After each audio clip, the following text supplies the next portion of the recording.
Hello, everybody, and welcome. This is the Apostate Prophet. I hope you're having a fantastic day. How is everybody doing? Do I sound good and sound right and look good and look right? Please let me know.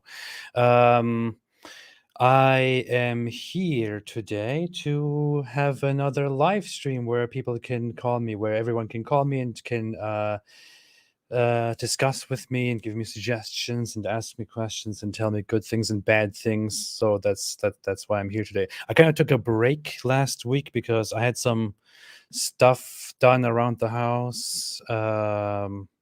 Could not make any videos, could not go live or anything.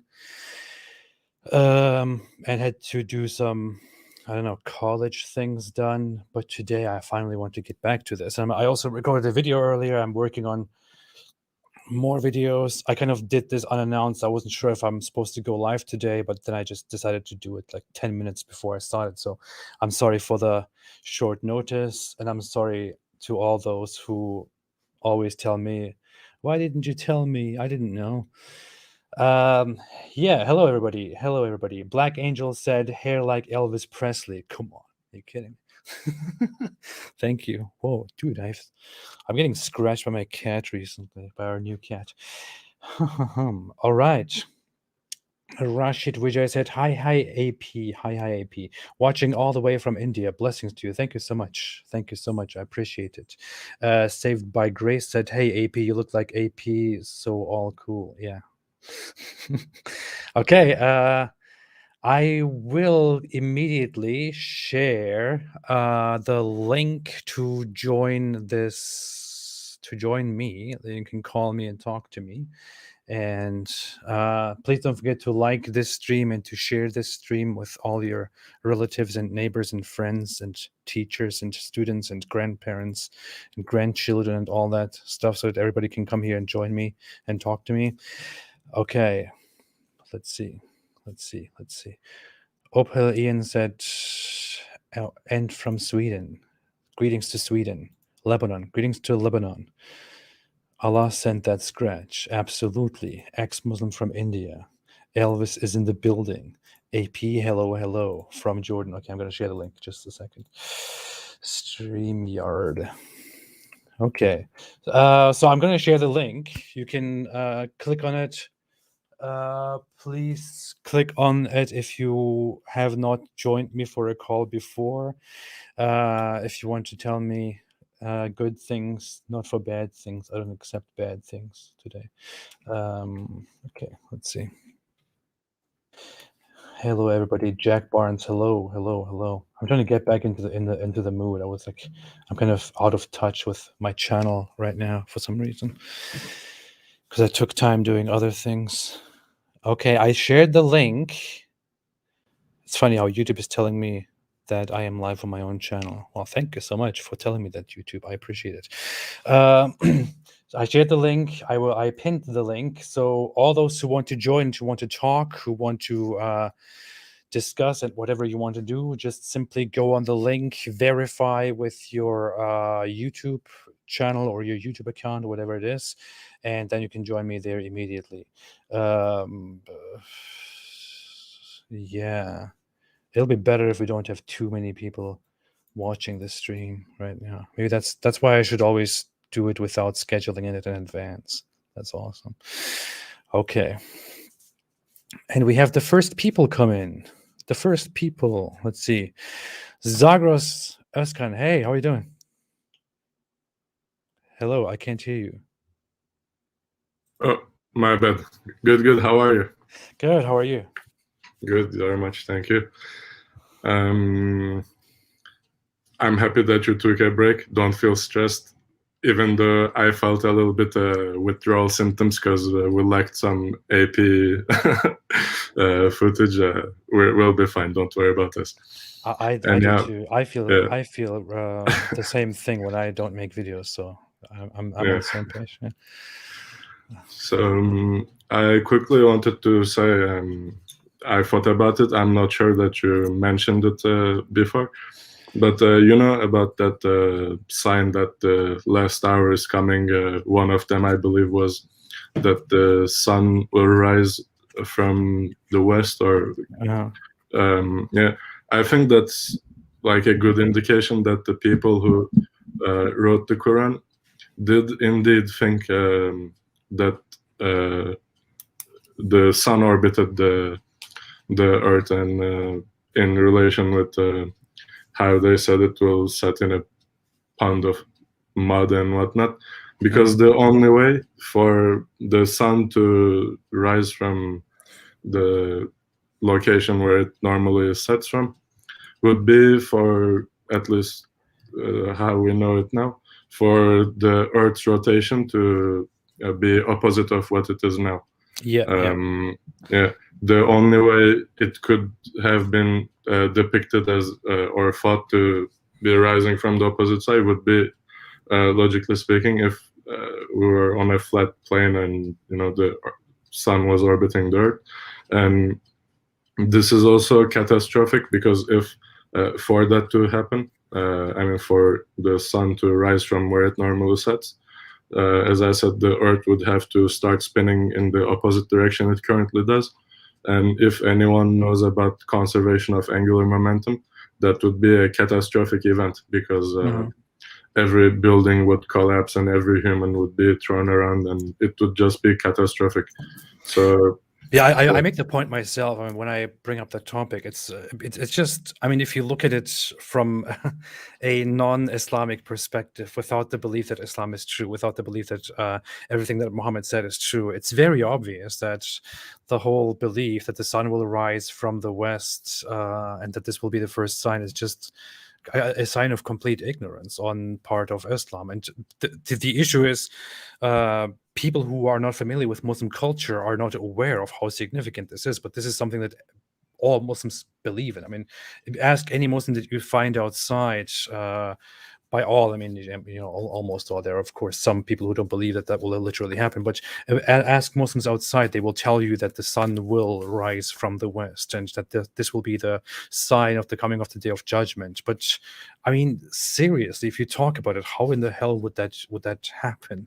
That can only happen in a scenario, in a world where the sun is indeed orbiting the earth, and that is part of the hadith, which I like to bring up all the time, which they don't have any response to, which Farid, for example, dismissed as a metaphysical matter, where Muhammad asks where the sun goes at sunset, and he then says it goes to its resting place and prostrates under the throne of Allah and asks for permission to rise again, and then it comes and rises back in the from its rising place. But one day it will not be given permission to rise, so it will go back where it came from and will rise from its setting place. I mean, it's very clear, it's very explicit in the hadith.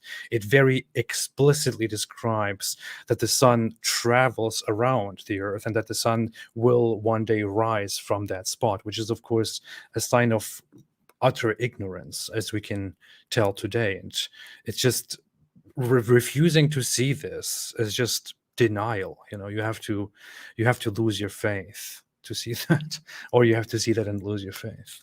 Yeah, indeed. And not only that, so I don't know, and perhaps you could tell us how many signs are there to the coming of the Judgment Day. That the major 10 signs, yeah. Okay, and I'm not sure also, perhaps you could tell us that as well. How long of a time span will it take for these signs to, present themselves? Because if the first sign is that the sun will rise from where it usually sets, this would actually be the first and last sign that we will be able to see, because it will be a total destruction and annihilation of everything that is on the surface. Like the oceans would totally, due to inertia and conservation of angular momentum, cover the earth, and we won't be able to see any other signs if there are indeed all these many signs. I mean, the issue is when you read the hadith, you even have certain hadiths in which one of the major signs, for example, is that a big cloud of dust or smoke will rise over the earth. And in certain hadiths, you have the companions of Muhammad saying that this has already happened, that this has already passed, so the Day of Judgment is probably soon. I mean, that's what they say in the hadiths. I'm not exaggerating. We have the hadiths here. I should pop them up and talk about them specifically sometimes. But certain companions of Muhammad actually say that, you know, some of these things already happened, and these major signs are supposed to happen within a very brief time span, where the end of the world will then come. The sun will rise from the west, the dust and the thing will come, you know, the holes in the earth, and then the Dajjal will come, and the great fight will happen. People expected that stuff to happen 1,400 years ago. It's over. It's bullshit, you know. I'm sorry. Yeah, and that's all I have to say. Yeah.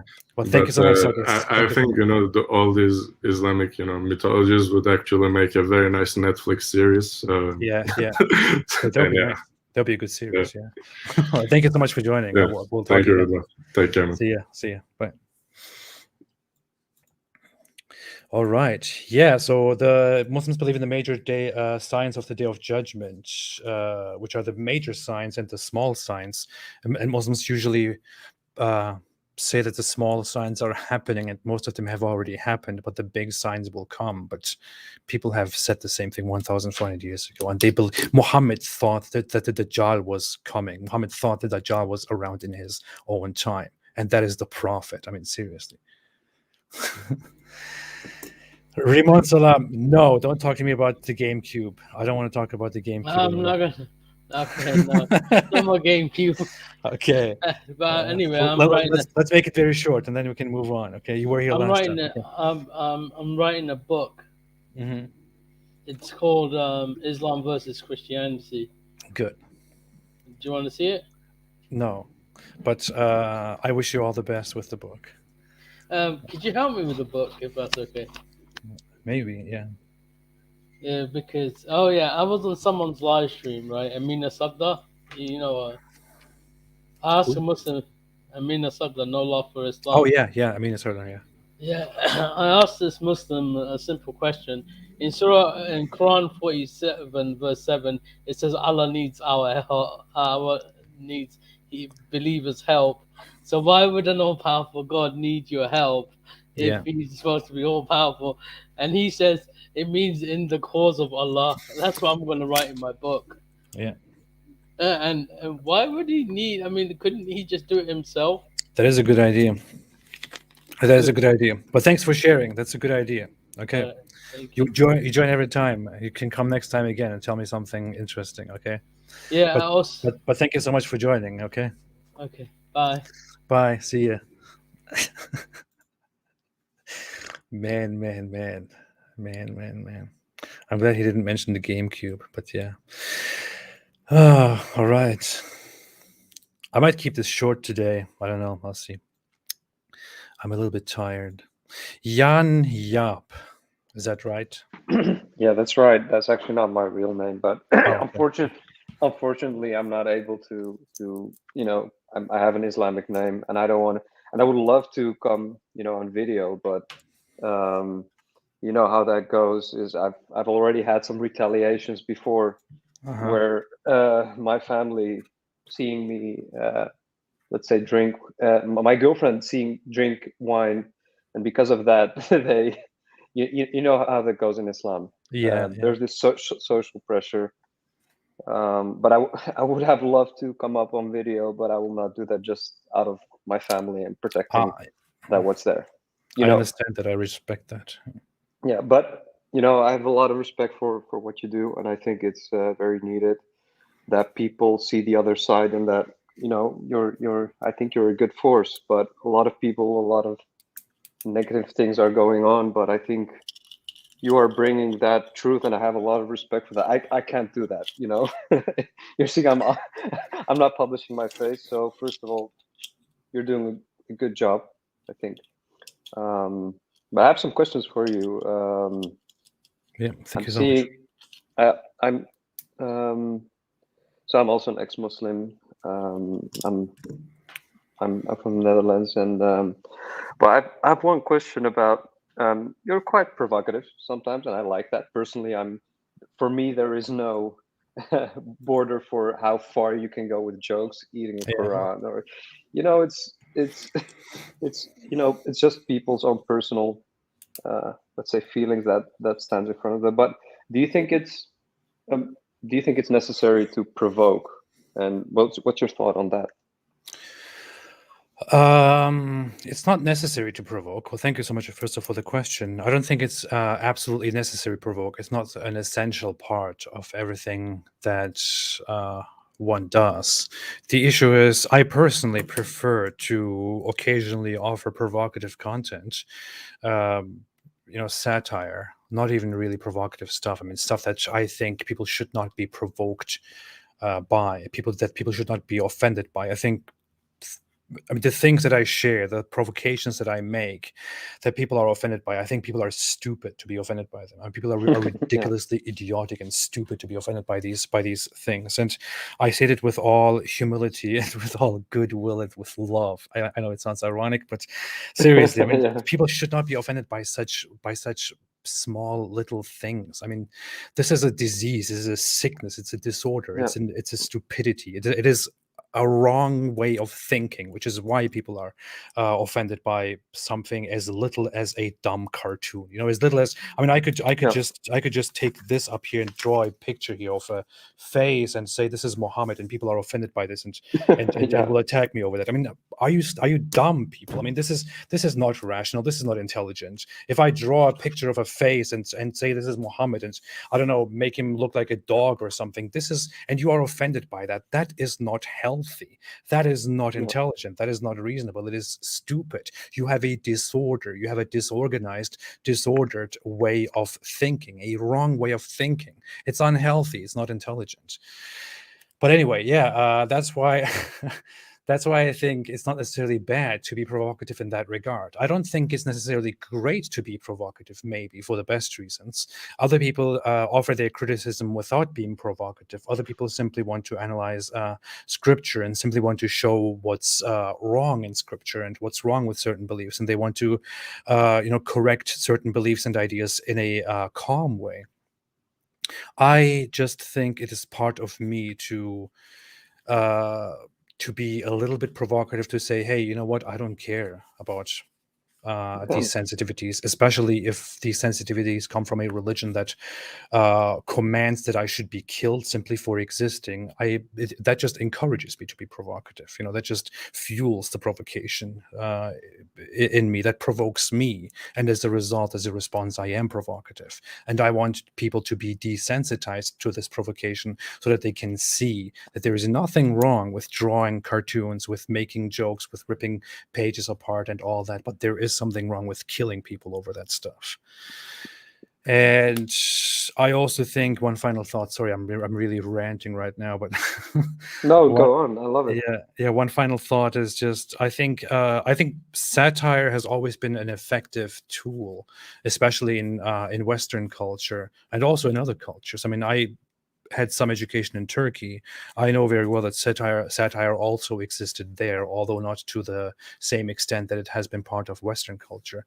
But satire is a good tool to deliver social criticism, to deliver information that needs to come across, that people might not immediately pay attention to if they are not provoked.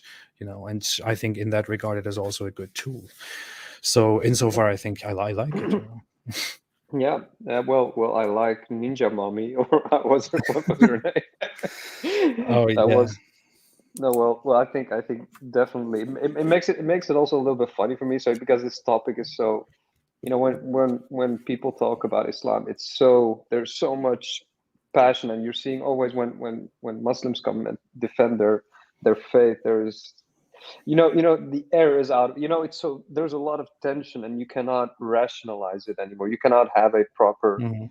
conversation about it. And I've tried to do my best, but I think I was just, I've asked the question because I thought maybe provoking is not the right way, but I see where you're coming from, and I It's definitely not for everyone, and if you want to live more peacefully, it's probably not the best thing to do. It's just, I don't know. I guess I kind of chose a different path, a different way for myself, and didn't care that much about preserving all the all the ties that I have in my life, which is why I kind of chose to go down this path. But when it comes to Ninja Mommy, I mean, that is one example. Many Muslims, many Muslim apologists are kind of accusing me of being disrespectful and personal because I made a a satirical video where I impersonate Ninja Mommy, as it looks like.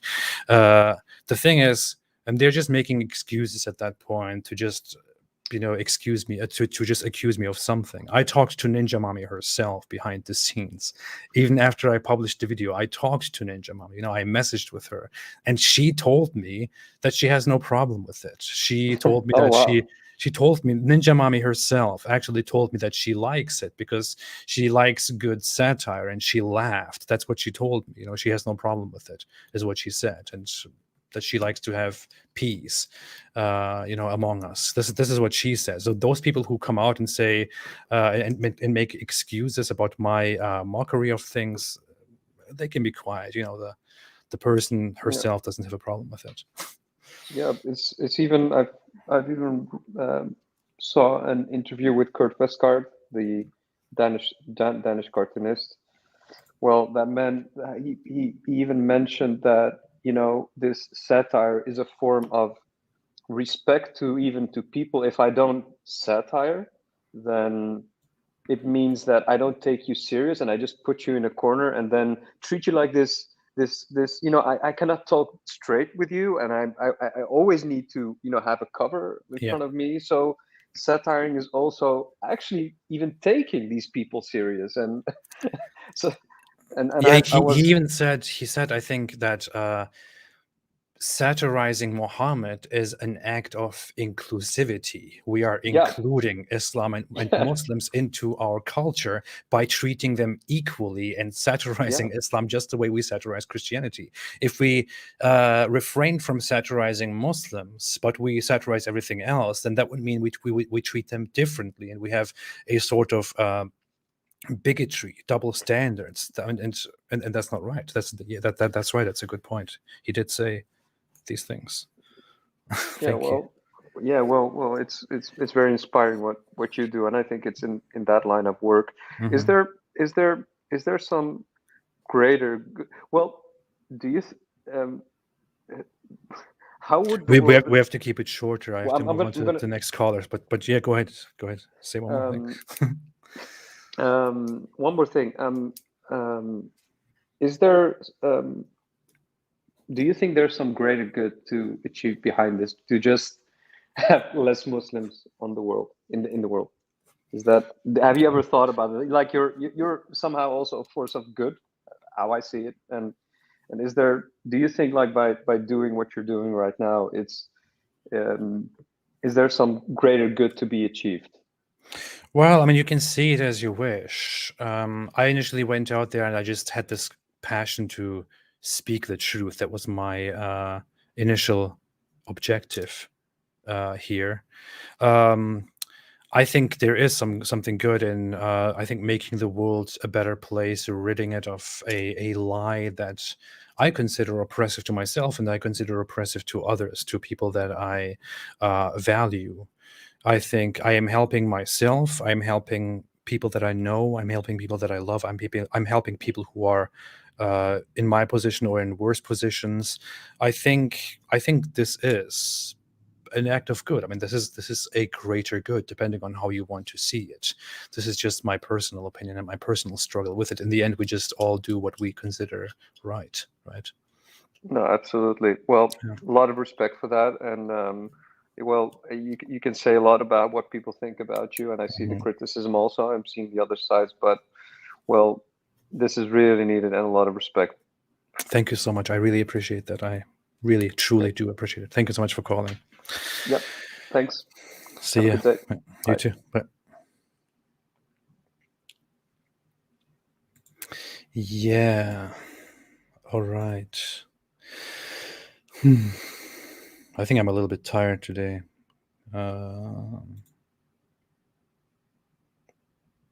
Yeah. Let's see. I know. He said something during the conversation that I didn't want to further highlight, but he worded it in such a way that it sounded a little bit genocidal. I almost wanted to say, let's be careful how we word that, but I didn't want to further dwell on that. But yeah, he didn't mean that. Yeah. All right, Apostate tomorrow. I bet that's what that means. Hello. Hey man, what's up? Surreal to be talking to you. I've been watching you for years, by the way, so it's really cool to be talking to you.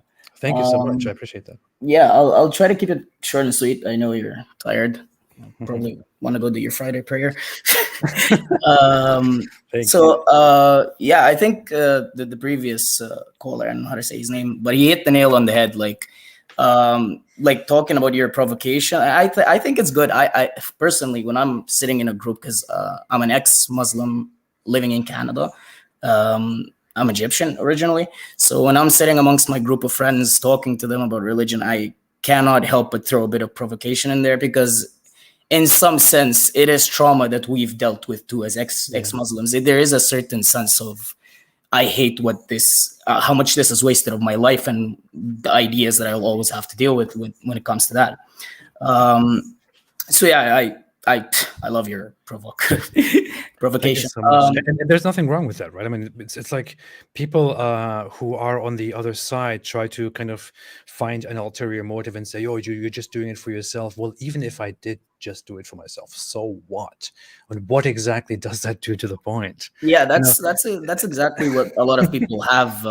Like you get the same in politics, say in Egypt, where someone is criticizing a president or something like that, and they get the same exact criticism, which is just basically to shut you up because we're protective of the bullshit we're doing.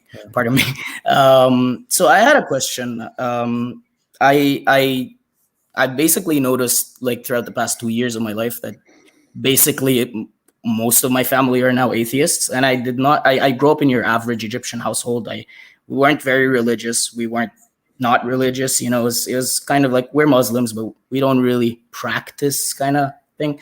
But I've noticed in the past 3 years of my life that, like, separately, completely to each of these individuals' own research, my mother, my uncle, and me have become atheists, and it's all my mother's side. And I remember my mother always telling me that my grandfather was also a very curious man. He researched into Islam and Judaism and Christianity. He was just curious about things. So I was just wondering if you think that is more, there is a genetic side of it, that there's, because again, nobody pushed me towards atheism. Nobody pushed my mother. Nobody pushed my uncle. It was just us responding to the normal stimuli that your average Muslim would get very defensive to. It just provoked a certain sense of curiosity. So I was wondering if you think there is a genetic factor to that curiosity. And if someone does not have that genetic factor, do you think it's still possible for them to, develop that curiosity to do research on their religion? Very interesting question. I mean, honestly, I would have to say anything that I say, any opinion that I give on that would just be anecdotal. Would just be the opinion of a non-expert layman who gives an opinion on something that would rather be considered scientific. It would be kind of a hyper, biological approach to psychology, hyper evolutionary psychological approach. I don't think it. Here's the thing. I'm not sure if there are genetics involved in that. We know that genetics are partially responsible for human intelligence, but so are the environment and the upbringing and all that, and things that happen through your life. You might not even see all the factors that are involved in you shaping your personality. They start at a very young age, and most of them you don't even see as you grew up in a certain household that is subject to certain factors within their environment that also have an impact on you as a child, and you never become aware of them. So there are lots of environmental factors, whether there are genetic factors to that, to your personality, and to how you think, how curious you are, could be. As said, it's not. I couldn't possibly have a remotely professional opinion on that. Yeah, I completely understand. Yeah. I mean, what I know for a fact is that intelligence depends to 50% or even more on genetics. That is a that is known. It depends on. I mean, it has been proven by research, such as that twins that are brought up in entirely different places by entirely different people have a similar level of intelligence, for example. Yeah, that's really interesting.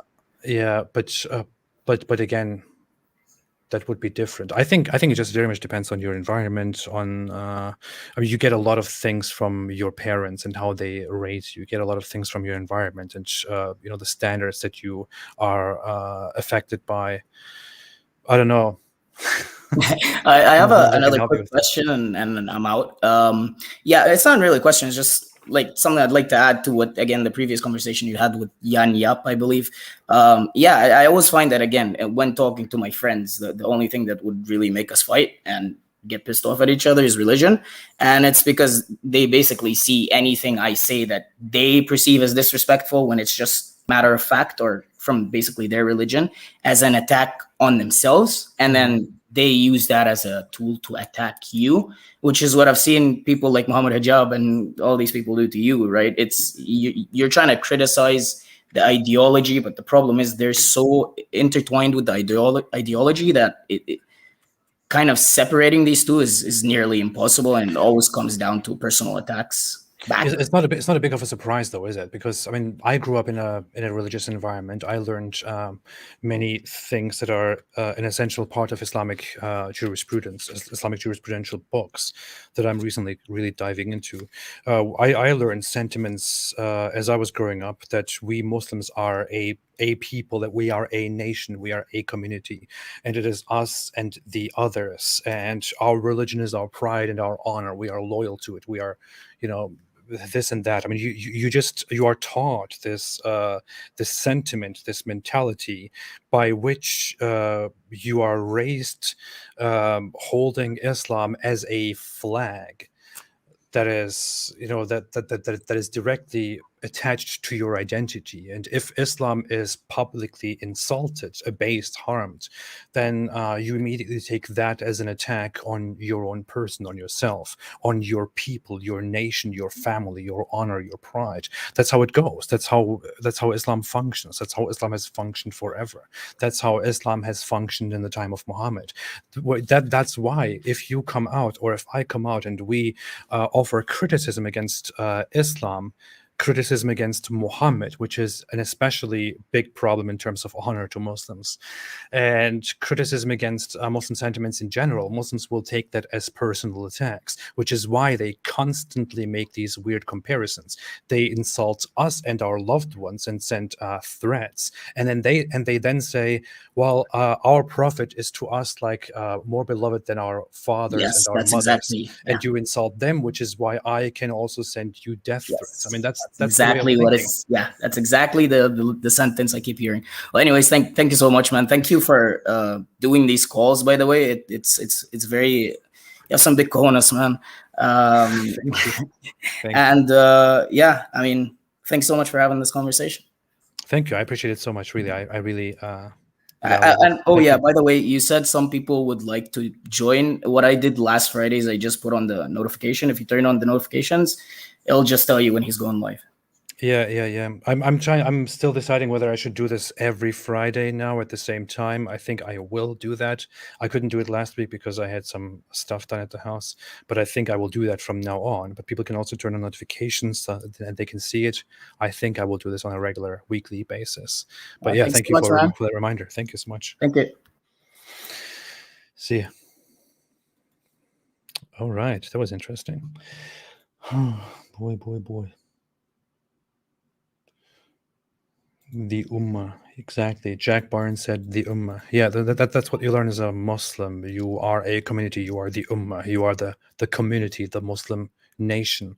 And Muhammad will be proud with you. He owns you as his Ummah, his community, and he will proudly, parade you on the Day of Judgment when you go there with him. And you are supposed to stick together and be distinct in your appearance and your practices and all that. It's just insane. It's very cultish behavior, which is why I call it the cult of Muhammad. I'm sorry. Silly Banana, hello. Oh, how's it going, AP? Good, how are you? Big fan, by the way. Thank you so much. I appreciate it.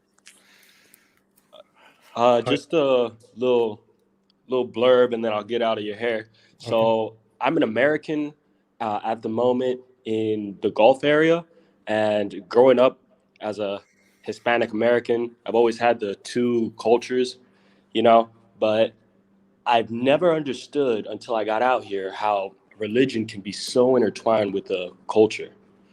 And I just wanted your take, you know, from an insider looking out than my view, an outsider looking in. Can I ask about specifics? Sure, I just don't want to be. be too specific, you know, because I'm still living here. Yeah, if you don't want to go into it, it's fine. But you are in one of those countries that have probably high Western populations in the Gulf region. Yeah.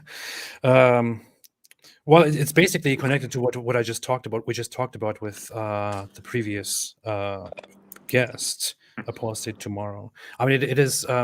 I am in America now. I was born in Germany. I grew up there. I saw how life is there. I moved to Turkey, observed how life and how how religion is connected to culture and society there. Now I am in America. I see the difference in America. It's like Germany is extremely secular in comparison to both America and Turkey. Turkey is a country that is both nationalistic but also religious.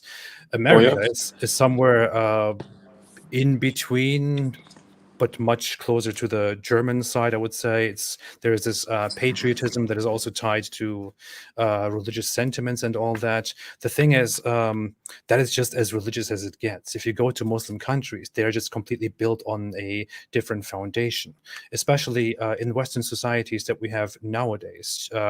Their foundation, their societal fabric is built on liberalism. They on certain philosophies that are secular.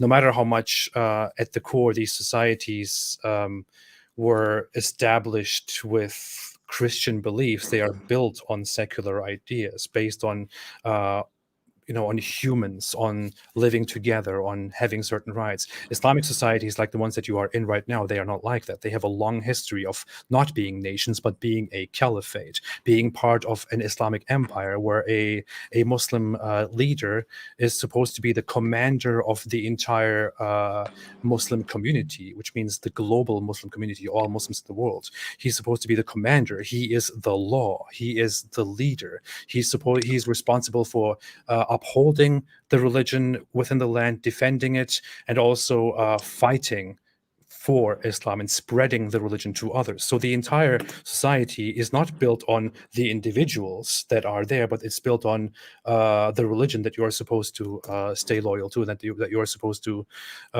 live by entirely. And of course, there's much more depth to that. Islam is built entirely differently from Christianity. Islam directly comes with the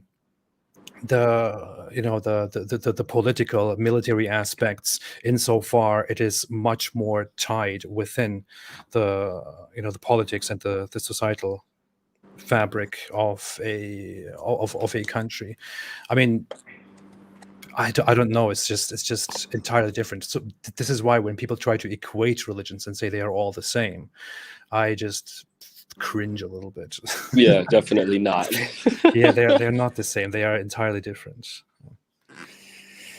Yeah, I've seen grown women, just barely have as many rights as a 5-year-old boy, and it's kind of sad in a societal sense. So yeah. It's funny. I was watching a video yesterday. I'm currently preparing a series of refutations Awesome. of me, and I saw that. Can't wait to watch it. It'll be nice. Thank you. One of them was about. I pointed out in the past that whenever you open a map about women's rights and human rights, you will see a pattern. You will see that there is a huge decrease when it comes to Muslim countries. And then the Muslim commentator then commented that there's more to that, and that women actually feel much safer and more protected in Muslim countries. And I thought, dude, the only thing that you could argue for is that in Muslim countries, it is much harder to approach a woman outside and to just talk to her. But that is not because the society cares so much about the safety and the well-being of a woman and wants to make her live comfortable. No, on the contrary, that is not a right. That is a restriction. That is because a woman is supposed to hide in the back of a society, supposed to hide in the house behind a veil, is supposed to be the honor of the husband and the father and the brothers. A woman is not supposed to be her own human, her own person. She cannot make her own decisions and go out and speak to people as she wishes. She has to ask for permission about everything, and even if she does ask for permission, she doesn't have the permission to speak to certain people and to have certain guests in her house. She is a lower class human. That is how Islamic society is. That's how Islam is. It's, yeah.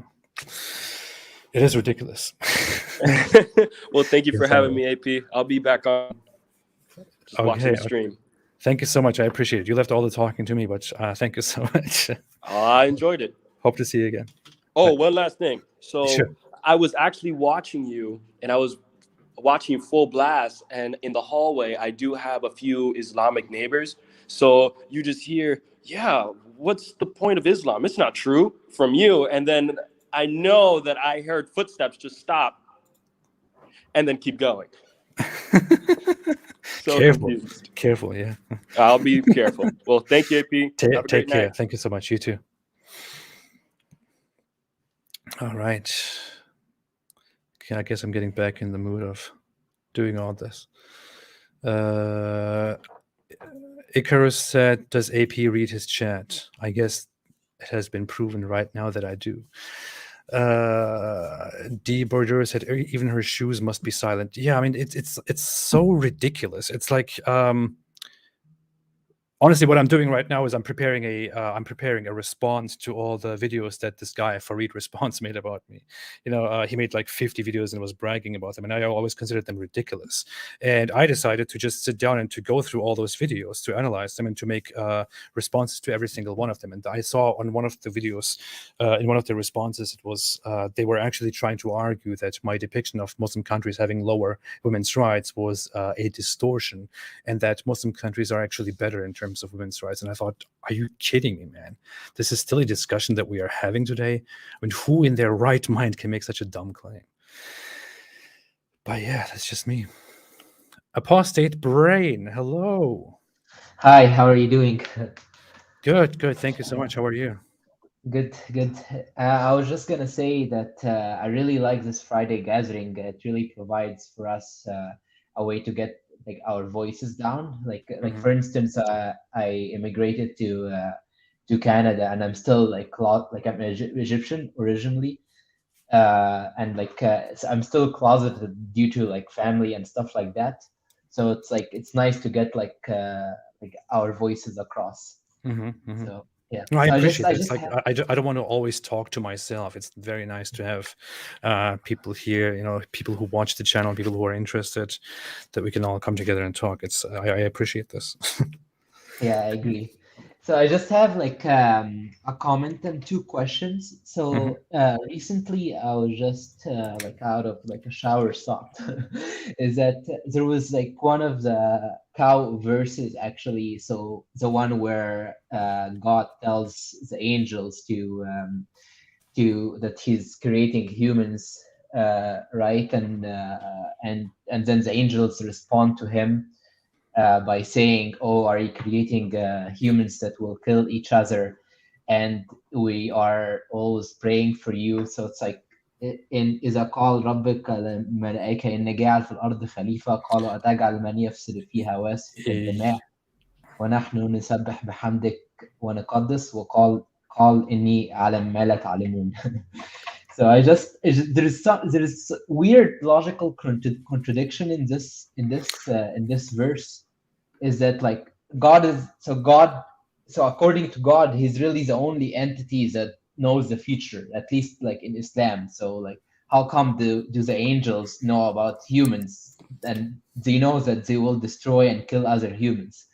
And also like don't the angels like obey God or Allah? So like how come they speak against him? So like this doesn't make any sense. And like, you know, one other contradiction is that like God. Let's wait on that for a second. It's very funny. I'm sorry. Yeah. This is actually something that I very briefly I remember thought about. It's like, wait, why do the angels respond to him and ask him? But I didn't ever further dwell on that. Now that you bring it up, it's like, yeah, seriously, that's kind of strange. In Islam, the idea is that angels are these mindless beings without will that just function and work by the will of Allah, just through Him. They don't have a will of their own.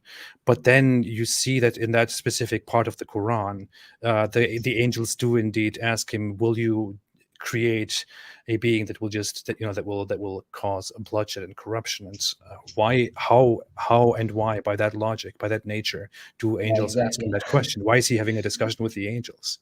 That's a weird thing, right? Yeah, exactly. I know one like it's like more logical contradictions as well in the cow is that like, so God tells also the angels to like pray, or I guess like I don't know the exact name, like for sujud, it's like where you sit in front of like, so God was saying to the angels to sit, and like all of them like seated in front of humans. Only Iblis, or like the Satan, was the only one that didn't. So that doesn't make sense, because like Iblis, like he didn't say, oh yeah, like angels and jinns like go like sit in front of humans. He only said angels, right? So how like is Iblis like an angel, I guess? And like that is one of the most well-known contradictions in the Quran, or one of the most well-known alleged contradictions in the Quran that I personally haven't gone into on my channel, surprisingly, so far, because I just wanted to leave that to a time where I want to really analyze that further. But yeah, the Quran mentions the story, I think, 3 times or 2 times. So, and once or twice it says that all the angels obeyed, but Iblis did not obey. And once it says that Iblis was one of the jinns. But it only says that in one instance. In the other parts, it just says all the jinns, did, but Iblis did not. And which makes you think, wait a minute, what is he then? Is he also an angel? And by the actual by the Christian belief, by the Christian theology, he is supposed to be an angel, right? He's supposed to be an angel who was an angel who didn't obey or who rebelled and who fell. But by the Islamic belief, and within the context of the story being repeated later, and Iblis being introduced as a jinn, he's supposed to be a jinn, which is not an angel. It's a distinct being, a being made of fire, not a being of light that has no mind of its own. But you can't really make sense of that. So people usually argue that is a contradiction, that is incoherent. And even if Iblis was an angel in the Islamic sense, then how exactly would the angel rebel against Allah? It couldn't happen. It couldn't work. It wouldn't be possible. So it's, and like if we look like from a humanistic point of view, like it makes sense that like there is a verse like that, because like humans are egotistical, and so like we always think highly of ourselves. That's why like, oh yeah, so the word I'm looking for is bow. So God told so like so that's why like God told like the angels to bow in front of the humans and stuff. So yeah, so one, just have 2 questions, and then I'll end. I'll leave it like open. So that's also a weird thing, by the way. Just to point out, I always wondered why it makes sense that Allah would ask those beings to bow in front of a human. It's kind of weird to me, but yeah. Sorry, go ahead. Yeah, so I was just gonna say, so in regards to like two questions, so do you think that like religions actually are evolutionary traits that any intelligent beings develop? So in regards to like humans, or any species, I think they survive better as a group. And normally speaking, rationale develops evolutionary further than like the lizard part of the brain, and probably like with other intelligent beings as well, like out there in the universe. So do you think that like this sense of community, which develops identity and stuff like that, is like there is evolutionary traits that's why we always develop religion, and in the sense that like that's why like there are like when atheists like or when as ex-Muslims like sometimes we feel depression, it's just because of like those evolutionary traits are not being satisfied, I guess. And yeah, I have a very I have so much to say about that, and I usually don't talk about it. I even thought of just starting a series of talks about that whole issue separately. But the thing is, I often said before that I don't really consider myself or call myself an atheist. I call myself a post-theist, and I do that because I don't think that atheism is a proper identity that I want to identify myself with, because the lack of belief in a certain God that is relevant to a certain culture would be a strange label to identify yourself by. I came across, I mean, by just researching a lot of anthropology of religion, that I came to the conclusion that religion is, as you say, a part of human development, a part of this anthropology of humans. It was inevitable. Religion would eventually happen. It is not something wrong. It's not something evil. It's not something bad or stupid. It is a part of intelligent beings trying to interpret the world around them and trying to organize themselves, trying to organize their thoughts and organize their morals, and trying to build societies in which they can live together. Are these religions perfect? No, of course not, because in my opinion and in our opinion, they are man-made. They are made for a purpose, for their utility. They are made as a tool because people feel the need to live by them for a certain time.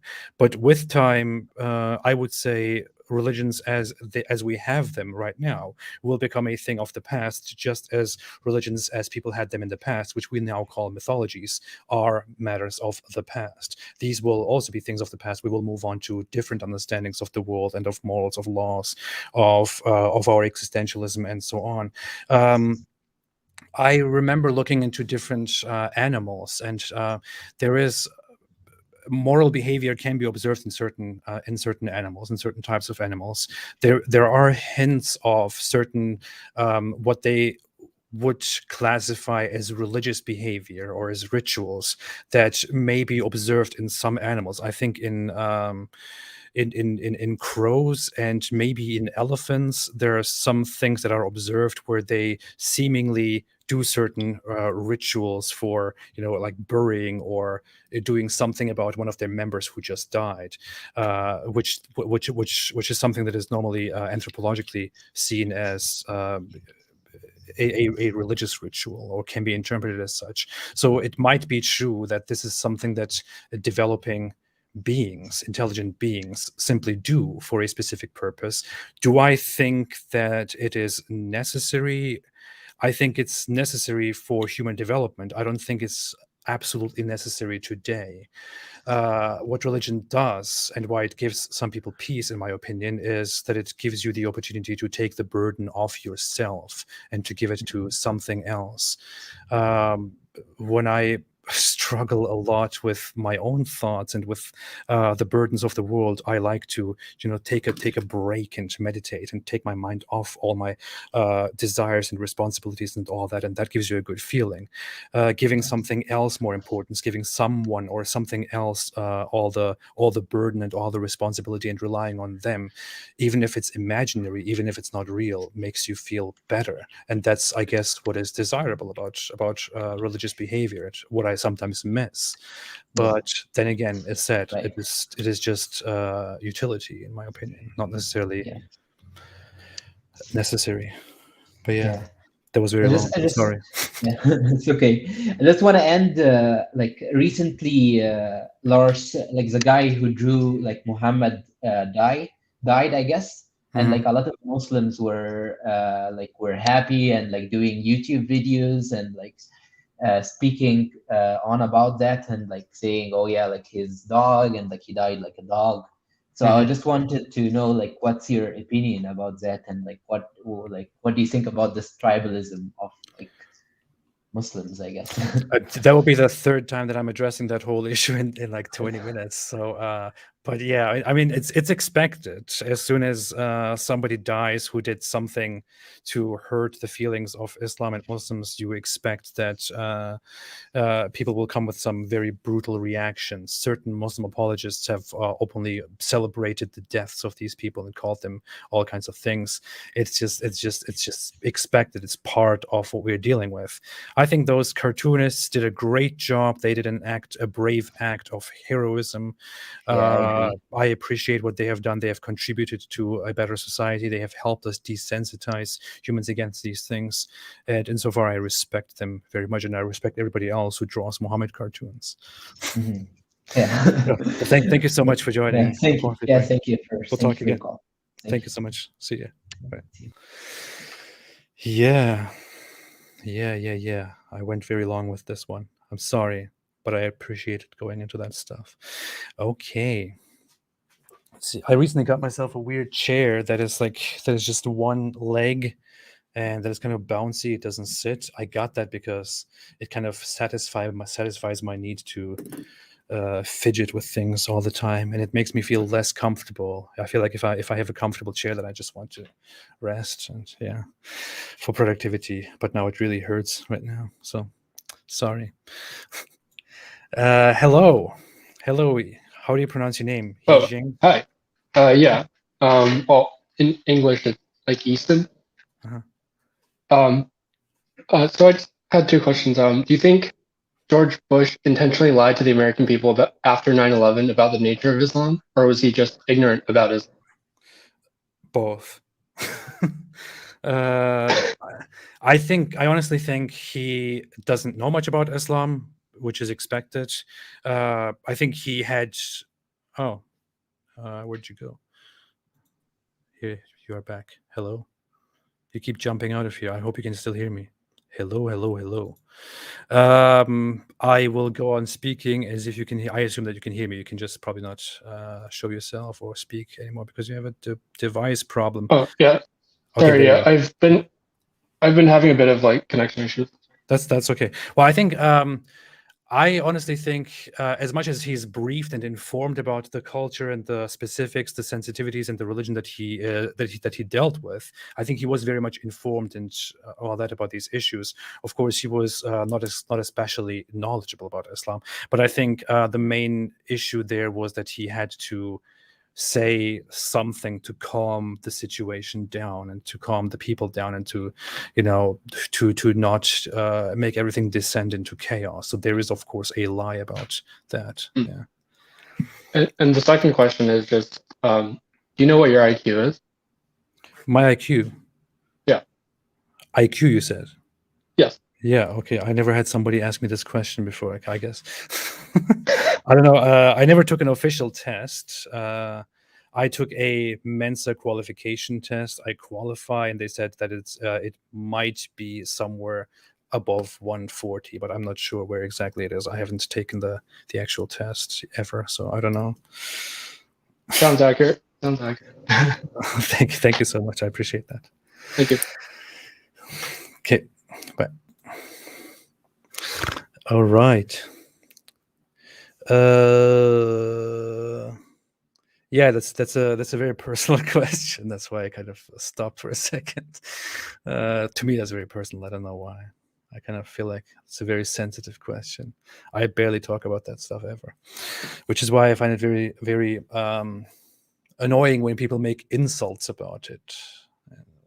And I find it very ironic, and I don't want to insult people back about that when they clearly deserve it. But it's just an issue, you know. It's like if I'm intelligent, it's not something that I have necessarily fought for and acquired. It's something that I was born with, that I can do not very much for. If other people are less intelligent or much more intelligent, it's mostly not depending on their achievements, but rather on their nature. So it's but it's an interesting question. Jack Daniels. Hello, Jack. How are you doing? Jack, is your name actually Jack, or is this just a just a Jack Daniels name. Hello. Am I speaking to myself now? Hello. Hello. Jack Daniels, hello. Hello. I guess I'll just take the opportunity to just hum and to take a rest a little bit. I'm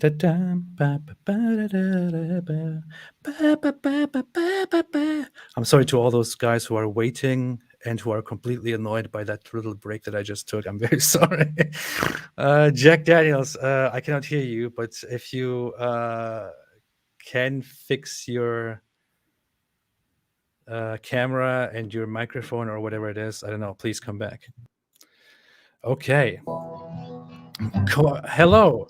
Hello. Koit Pärn. How you doing? Yeah.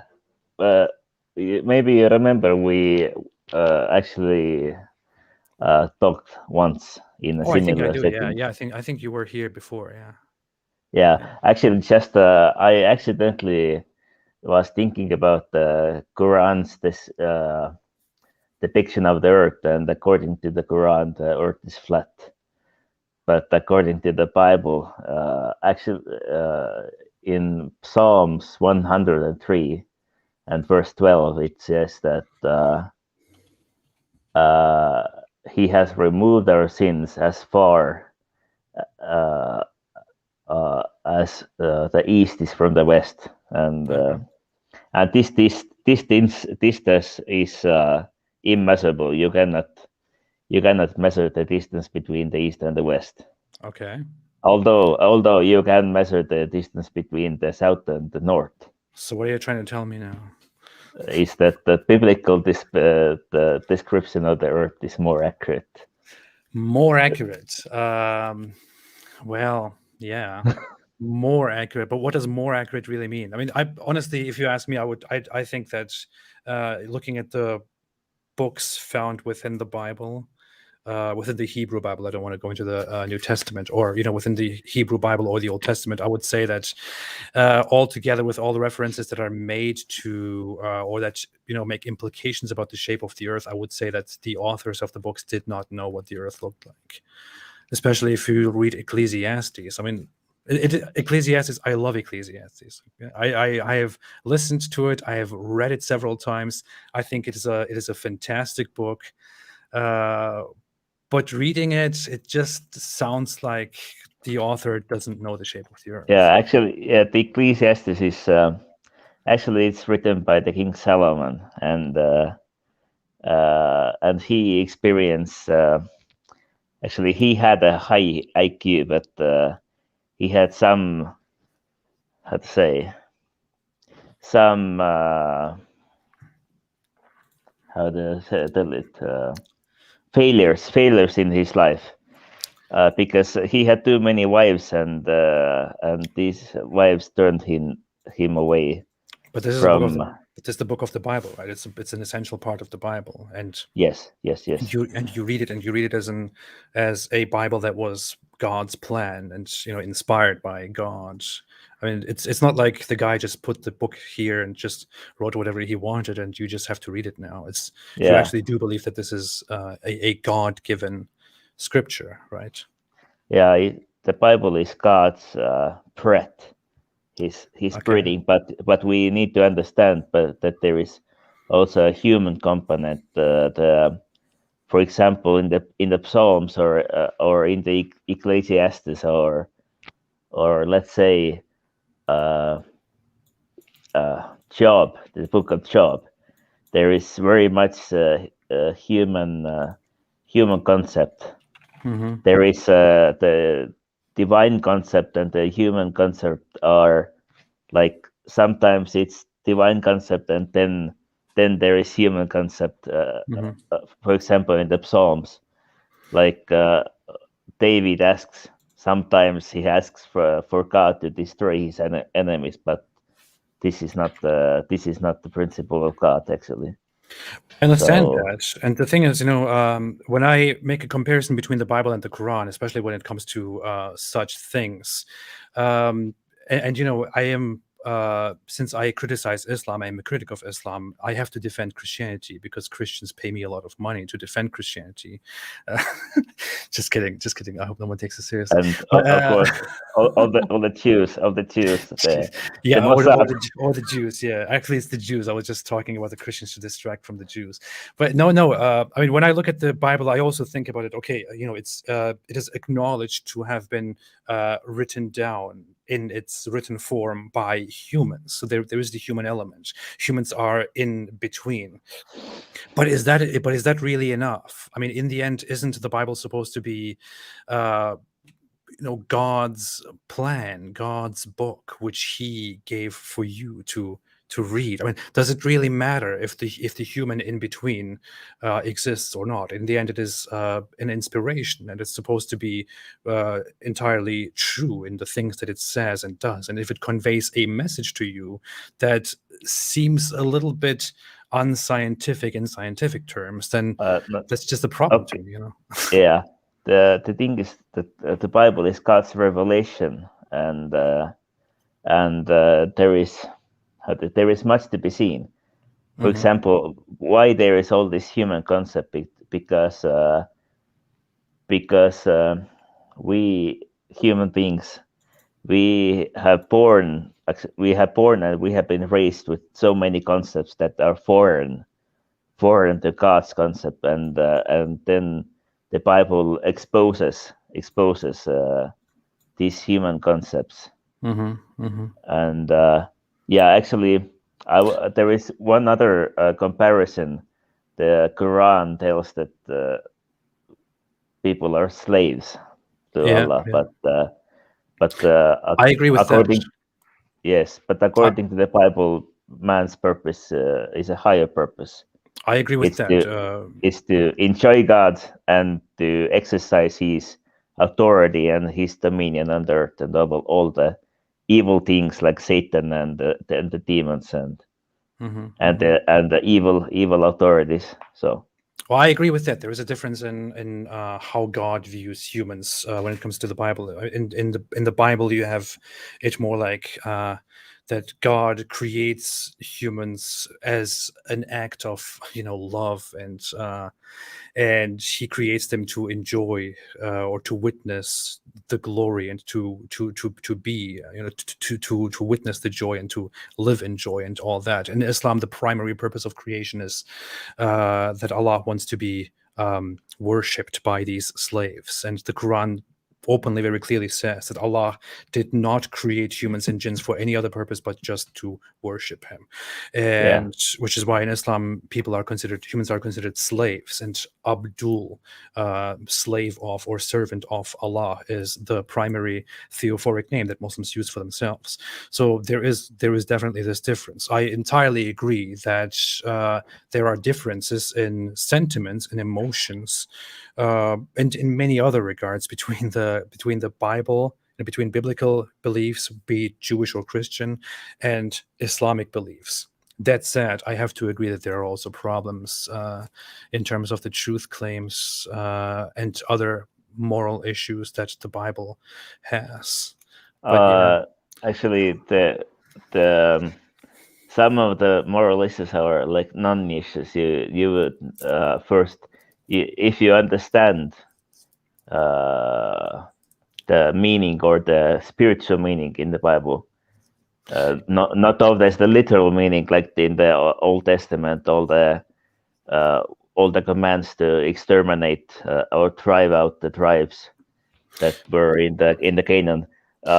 If you see their actual spiritual meaning, then you would understand. But taking the literal meaning is altogether different. Here's the issue. I cannot possibly explain why it would be necessary, and I'm not looking at this from my moral perspective or whatever you want to say. I'm looking at this solely from the moral perspective that the Bible or that Christianity claims to have. I simply cannot understand why it would be reasonable to punish an entire tribe or entire people by absolute destruction and slaughter and humiliation because they seemingly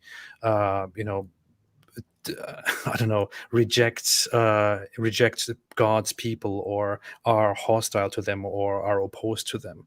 And Not this is only. something that keeps being repeated in the Bible, and it's just that's not really in alignment with the whole Christian sentiment of love and forgiveness and peace all over. It seems very different to me from that. But it's actually, if you read the Bible, then you see that the family of Israel, the family of Jacob, the 72 people, they went to Egypt, and they were there for 400 years. And this was also a period for the tribes of Canaan to repent of their ways, because they were doing really wicked stuff in the eyes of God, like sacrificing children and all other things. And God gave them enough time, and even God said that their how to say, the level of their sins is not yet enough for punishing them. So God gave them time. I understand. Okay, I hope we can talk more about this again soon. I will have to move on to the next person here, but I appreciate it. And actually, one final thought. Sure. In the Bible, man is created according to God's kind. I know. I'm but aware. Yes. Okay. I hope we can talk sometime later, maybe a month from now, or whatever. But it's nice to talk with you. Maybe we'll see. Thank you so much. I appreciate it. See ya. Let's see. Bye. Goodbye. Bye. Let's see if Jack Daniels has a sound. Hello, Jack Daniels. How you doing? Good. How are you? I'm doing all right. I'm so happy to be here.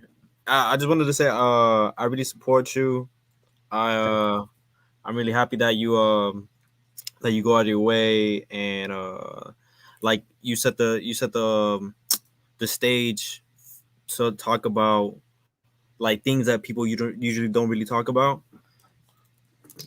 and it's like always a touchy subject and a sensitive subject.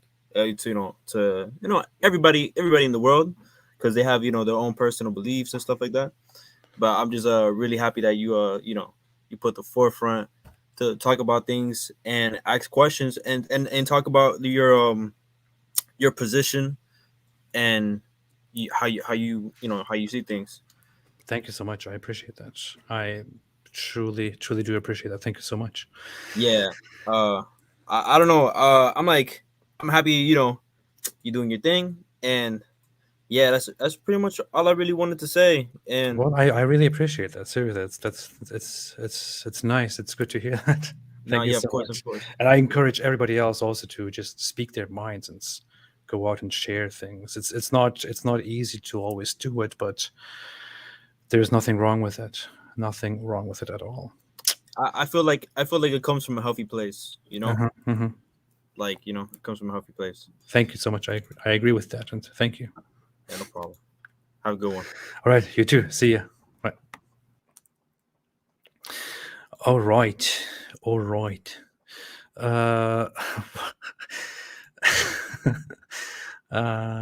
We have a Mufti waiting in the thing here, but before him, I have to have someone else here. Just a second.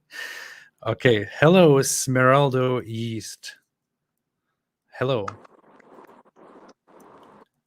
Hello. Hi. This is my first time live. I'm a bit nervous. Hello. Hey, no problem at all. Don't be nervous. So, Hello. Welcome. I have a simple question to ask. Uh-huh. I have a simple question to ask. A few days ago, I was having a debate. I've been an ex-Muslim for a few months now, and I was having a debate with my parents. I haven't told them that I'm an ex-Muslim, because if I do, I'll be dead. So we were talking about some stuff, and this topic came about the Surah Rome. I think that's how it's pronounced, Surah Rome, and that surah supposedly predicted the destruction of Rome. Is that true? I would like to know if that's true. It's not. It's not. Thank you for the question. I could go more into. into detail on that. I think other people have done more work on that stuff. I haven't really focused on that so far. That would be nice if you went into detail. I could actually, I should focus on that and make an analysis of that quite soon. But the issue is there is much because, surrounding that. As far as Go ahead.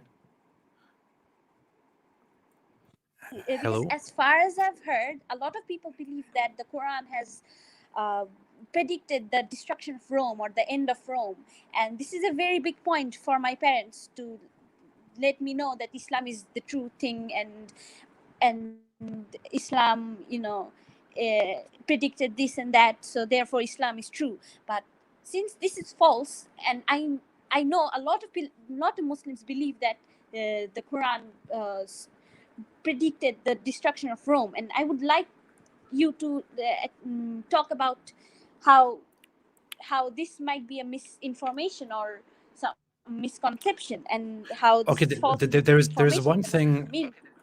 There's one thing in the chapter which is a very popular claim, which is that the verse apparently, or the chapter apparently, predicted that there was a war going on between the Romans, or the Eastern Roman Byzantines, and the Persian forces.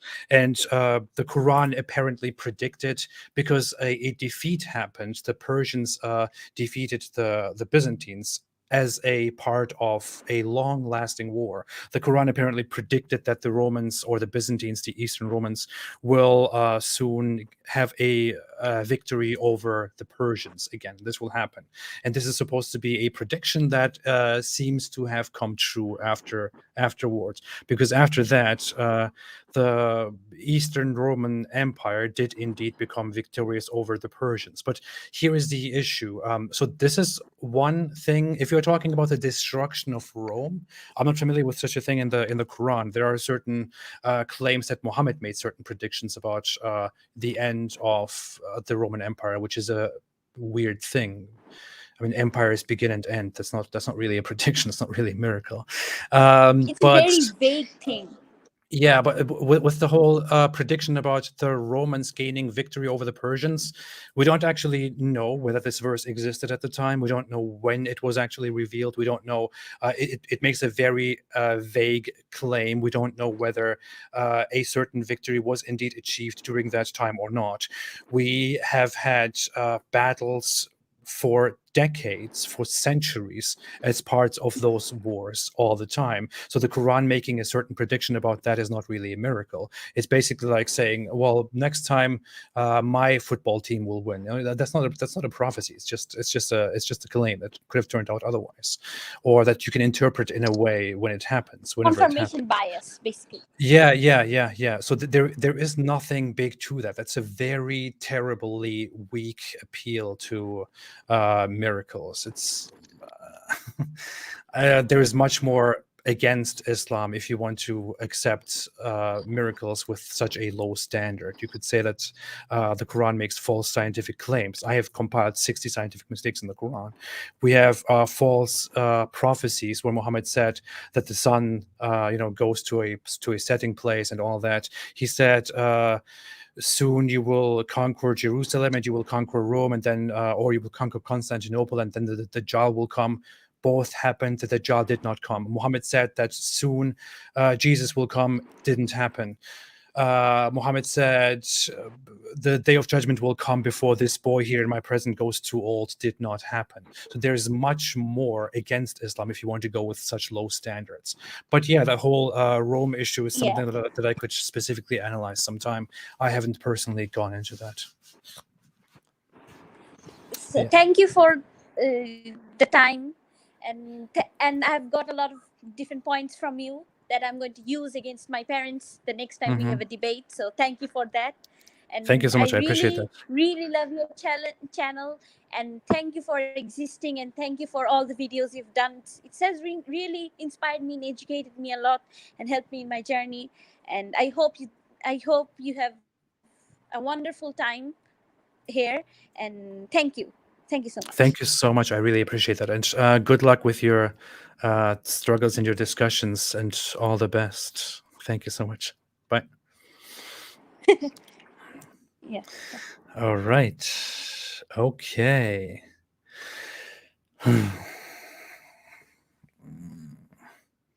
Adam Habil said, "Why do you want to debate your parents? People can debate whomever they want. I debate my 4-year-old child, and I always win." All right. Hello, Mufti. No. Hello. You are. Wait, what's Stefan Miloyevich, right? Yeah. Okay. Why did you name yourself Mufti Stefanos Miloyoglu? What is? Because Stefan, that was in past time. Now Yeah. I recited Shahada, and now you can see What how convinced my you that name Islam is true? How are you, man? Good. How are you? What convinced you that Islam is true? I mean, biggest growing religion in the world. Very good women, so I can have more of them. Good A point. lot of things, yeah. That's a good argument. Pork is haram and very And dirty you don't like animal. pork? As a Muslim, no. Oh yeah, I get it. But okay, yeah, it doesn't make sense. But in I get Serbia we like pork a lot.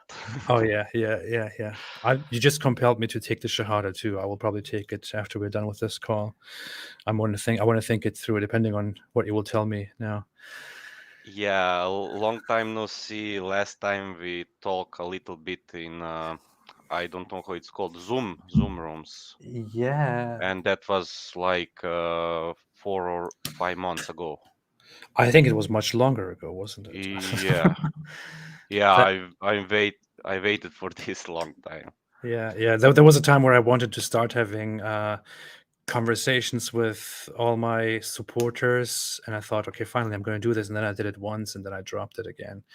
It's just I'm a mess. I'm really sorry to all those people who support the channel, and for all those people who rely on me doing great stuff together. You should all know that I'm very bad in organizing things, and I'm very sorry about that. It's just who I am. As I'm bad in front of camera. Oh yeah, it's fine. I'm not used to. At least you have a good accent. That's you're from Serbia, by the way. Somebody said Russian. Yeah, Okay, Russian accent. Serbia. Like, yeah. I have some questions. Go ahead. When we gonna see impact of people leaving Islam, and if that happens, would that be in our lifetime? Of everyone leaving Islam, or of most people leaving Islam? Depends. I think the question was most, because if it's not impossible for everyone to leave, it's a billion people. Well, in 200 years, Islam will end. That's what I know for a fact. I have been told. So yeah, because you're a prophet. Yeah, of course. It's not a joke. It's not. I don't know. I think we will see a rapid decline of Islam in general, in terms of people leaving Islam and doubting Islam. We see it today. I mean, 20 years ago, 30 years ago, this wasn't a thing that people just go online and internet helped a lot. About that. We have so many people now who say, I am an ex-Muslim, I don't believe in Islam, and this is becoming normalized. So this is very rapidly happening. This was unbelievable, like 20 years ago. That is huge, and that's hugely promising. But other than that, I don't know. I cannot really make a prediction on what people will do and how soon they will all leave Islam. I'll just do my best in being a pioneer in this and trying to help the decline of Islam, because I think it's harmful to people. It's harmful to Muslims themselves. They should stop following it. Yes. But yeah, that's what I think. But if you said in 100 years, that's not in our lifetime.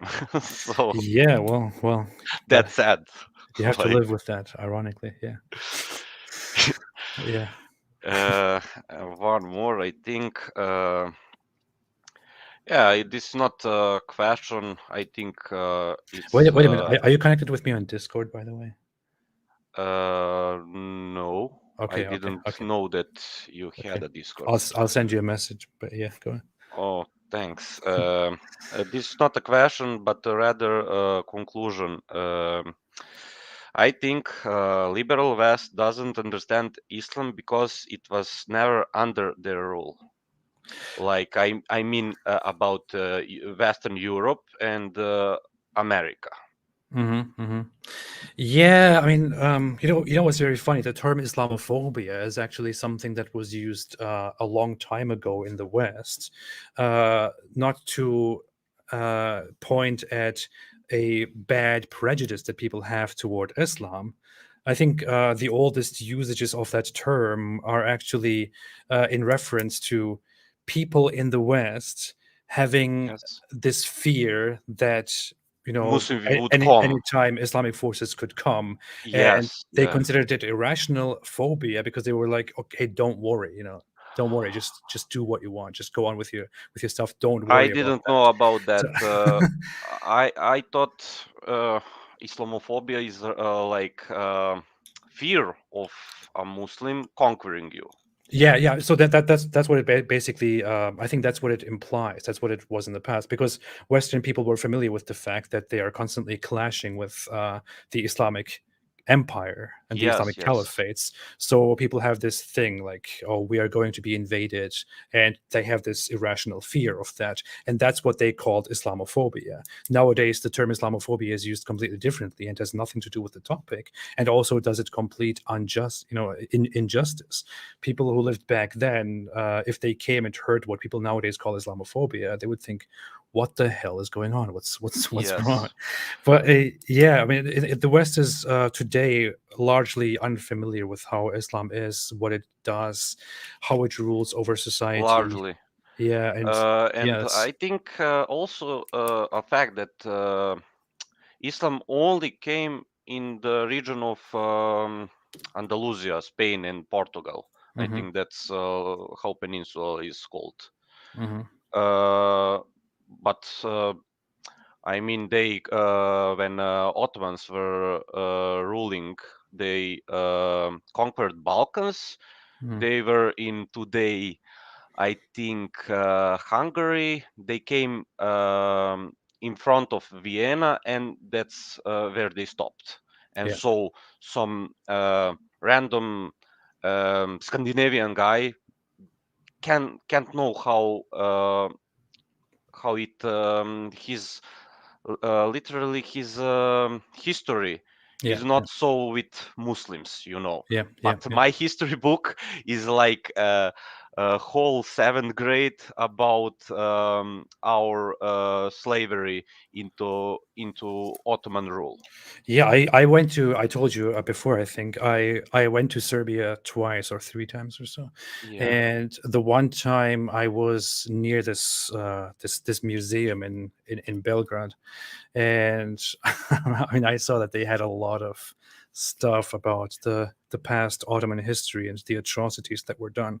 So somebody who grew up About in one Serbia, atrocity, and I want everyone to hear this. There is a town in Serbia called Niš, Nisus. I think Constantine was born there, Emperor Constantine. There is one, I don't know how to say that, stone, like cube stone, with Serbian skulls beheaded.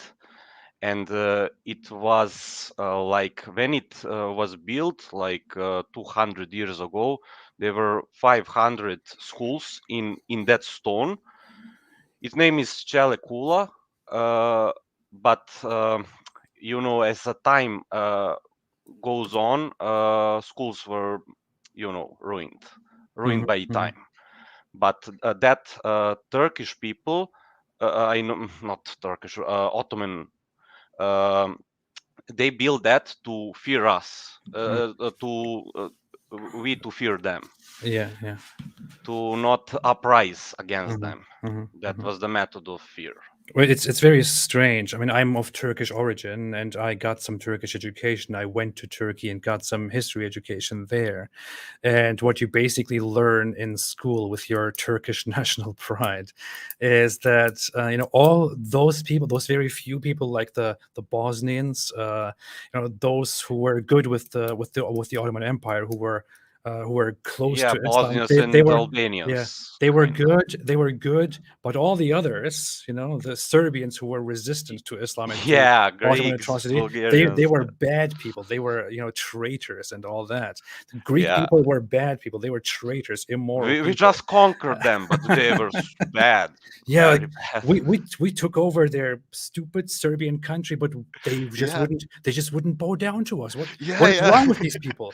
Like, it's so strange. Yeah, we understand each other. Yeah, but hey, we'll talk again. Okay, I will move on to Yeah, yeah, another of caller, course, but of we'll course. talk So again, I Stefan. click leave studio. Yeah, that's what you do. Thank you so much for Okay. joining. See See you ya, again. guys. See Bye. ya. Bye. Yeah. It's really strange. Really strange. So I'm currently on this thing called StreamYard. Only 12 people can apparently join at once, which is why when people are trying to join, it just says the room is full. But I'm trying to go through. Hello, Eric Jewell. How are you? Hey, how you doing, AB? Good. How are you? I'm fine. Thank you very much. It's I really appreciate you. I appreciate your demeanor. I appreciate what you do. I think you provide a great service, and I just want to thank you for that. As a Christian, I listen to you, and I think you're a very wise and intelligent person, and I find your points of view very interesting. But Thank you so much. I'd like to ask you a question.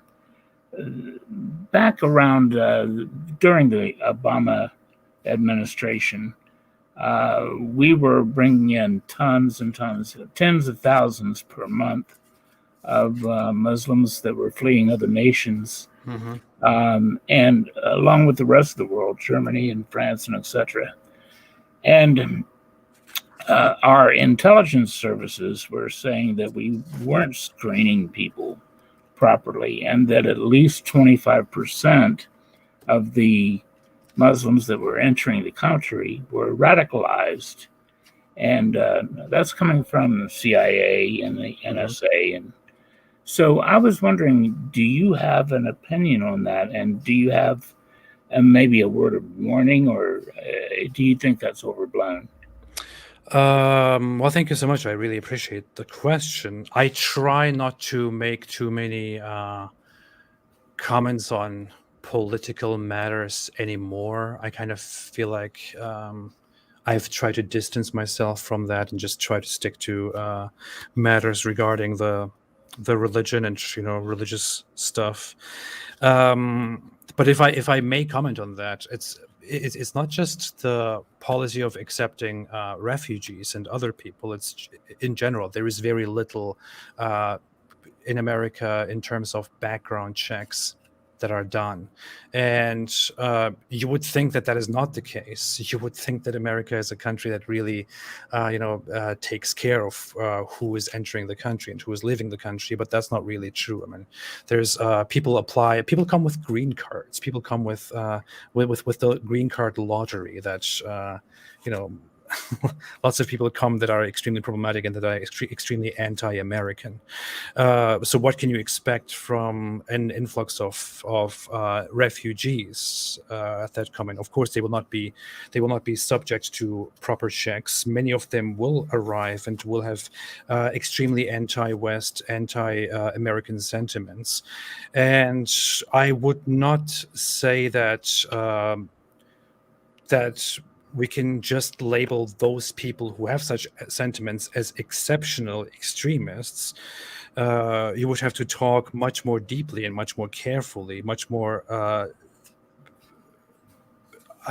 carefully about what you would call radicalized when we speak about Islam and when you speak about Muslim society. I know for a fact that it is quite normal among religious Muslim populations to be very anti-American, to be very anti-West, to dehumanize and hate people of other religions. I'm sorry to say this, but I grew up learning this stuff myself. I grew up being taught these sentiments. I grew up learning that Christians and Jews are all kinds of things that are that you can never say about Muslims or other religious groups. These are quite common sentiments, and many people among the common people also have sentiments of excusing, justifying, agreeing with terrorist activities as reactions to Western governments and other religious groups. Insofar, it is entirely normal that you will find these supposedly radical sentiments among people that you bring into your country, especially if you don't do any proper vetting. But of course, you will also get a lot of people that are actively involved with or explicitly in support of groups that engage in terrorist activities, that engage in ideas like establishing an Islamic state and imposing it on others. You have people like that living in here that openly preach that stuff, and nothing ever happens to them. No one ever talks about them. I mean, there's just so much to say about this. I don't know where to go with this, honestly. I really appreciate your opinion on this. And since I've brought up one taboo subject, politics, can I bring up one question that is also taboo in religion? Yeah. Sure.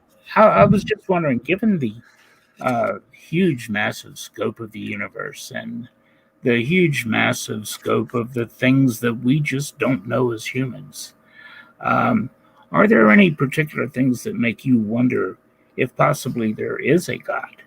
And what do you think would convince you possibly that there may be one, whether it's a deist God or what have you?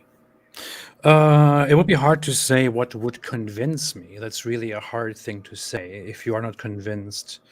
I usually say what would convince me that a specific God of a specific religion is true, or no, actually, what would convince me of the existence of a God would be if people made a broadcast and a man who is known not to have a leg prayed, and a leg came descending from the sky and attached itself to that man's leg. I would think, wait a minute, there is something out there. What the hell is this?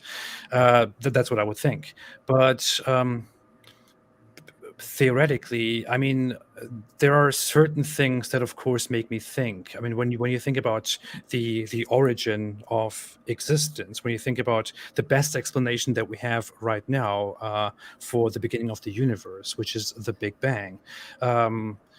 The Big Bang suggests not that the universe had a beginning, but that the universe began to expand from a certain point. We don't know what is beyond that. We don't know how that happened. But if you go down that path, you may think, okay, there was something there, but why was it there? Why did it suddenly change? And was that thing just in existence forever without any purpose? And thinking about that deeply, you could think, okay, maybe there is something out there that started everything. Maybe there is something out there that put everything into motion. Maybe there is an unmoved mover, an uncreated creator. But then again, maybe there are other created creators. Maybe there is a whole pantheon of gods. Maybe there's a chain of gods. Maybe there are independent beings that simply shoot things into existence. It's hard to tell. And the best thing that I can do is to say, I don't know. I simply want to rely on things that I know for sure are real. I don't want to make any further truth claims based on assumptions and beliefs. That's my position. Well, I appreciate your candor on a couple of really off-topic questions, but thank you so much for all you do, and we'll see you. Thank you so much. I really appreciate that. Have a great day. Again. You too. Bye. Bye-bye. All right. Okay. Yeah. Grey Jedi said, I would say, wait a minute, I've been drugged. Yeah. Well, if the whole world sees it being broadcast, I would not say I'm drugged, but yeah. Maybe I would. I don't know. Hello. Hi, Abby. How are you? Good. How are you doing? I'm good. So I was listening to your I heard discussion. your name before. Do you have your own channel? Yeah, I have. You do? I'm from Pakistan and I'm an atheist, and I'm a free thinker. Nice. I have a YouTube channel too. Nice. Welcome. So someone came to you and they were asking about Surah Al-Rum. And they were asking that because there was a prediction in Surah Rum, so this makes Quran true in a way. But I would like to point out a similarity in Bible as well, because the book of Daniel, as when we talk about the prophet Daniel, we say that he existed in 6th century BC.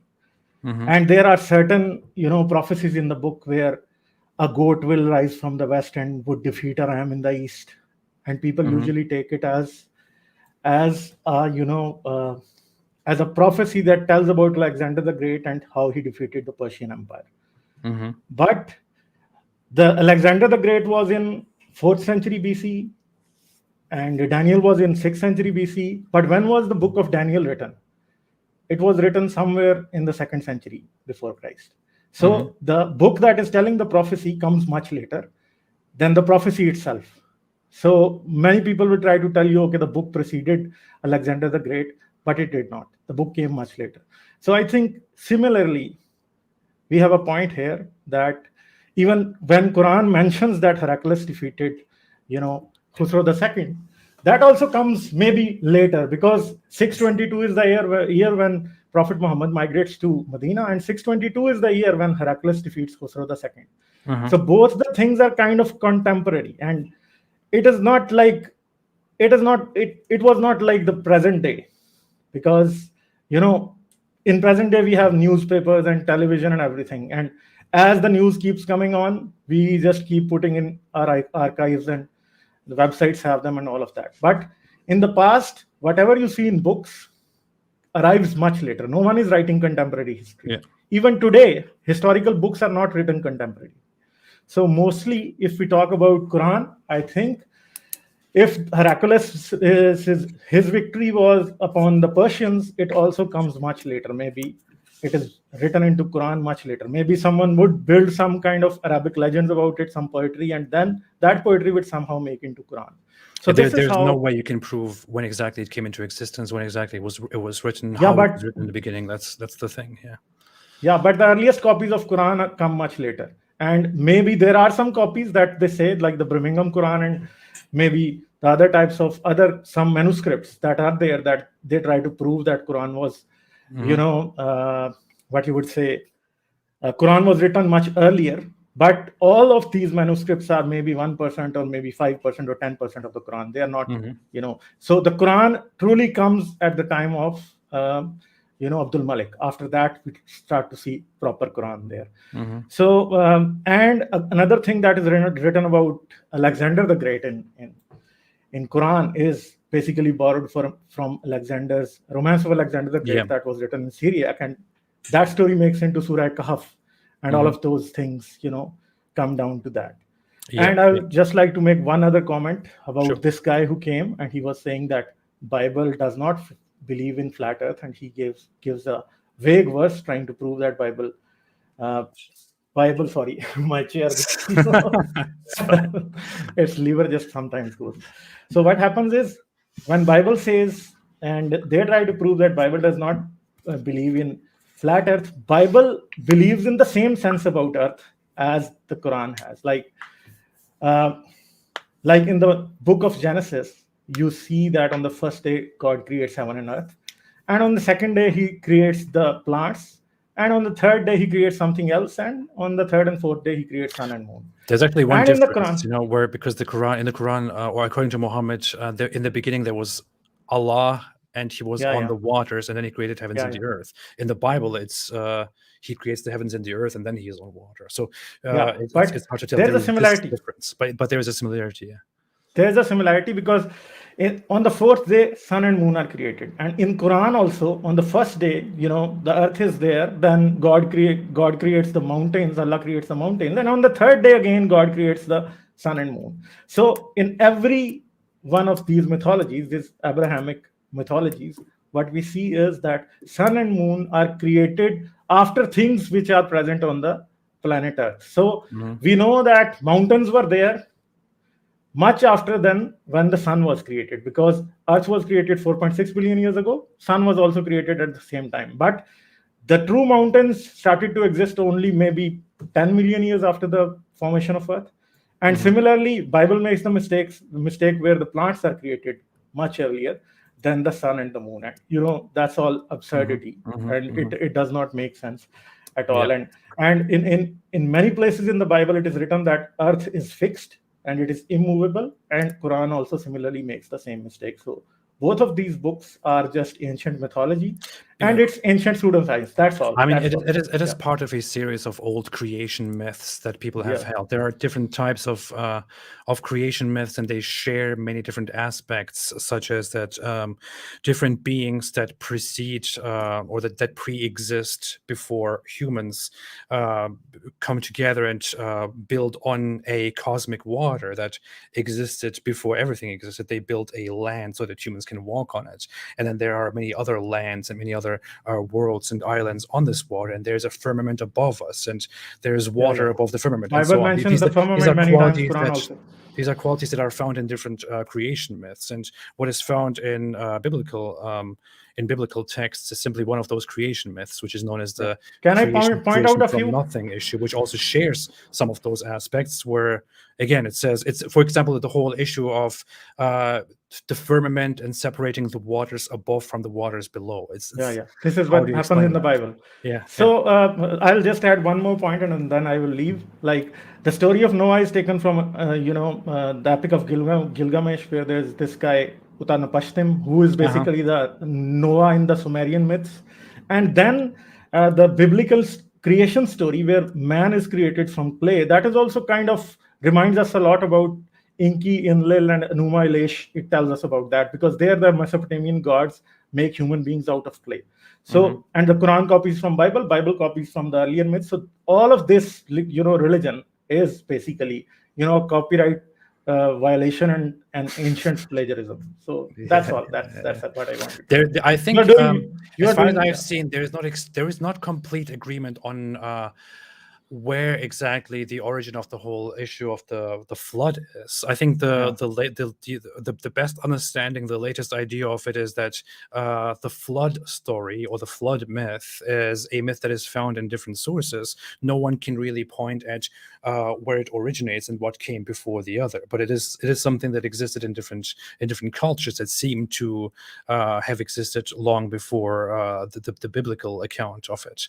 And again, the biblical account of creation is part of a series of creation myths that people have held on to. They borrowed and gave from each other. People simply shared these stories with each other. They shared accounts of how things happened, and they accepted these things as their best explanation of the world around them. These are the best things that they could come up with.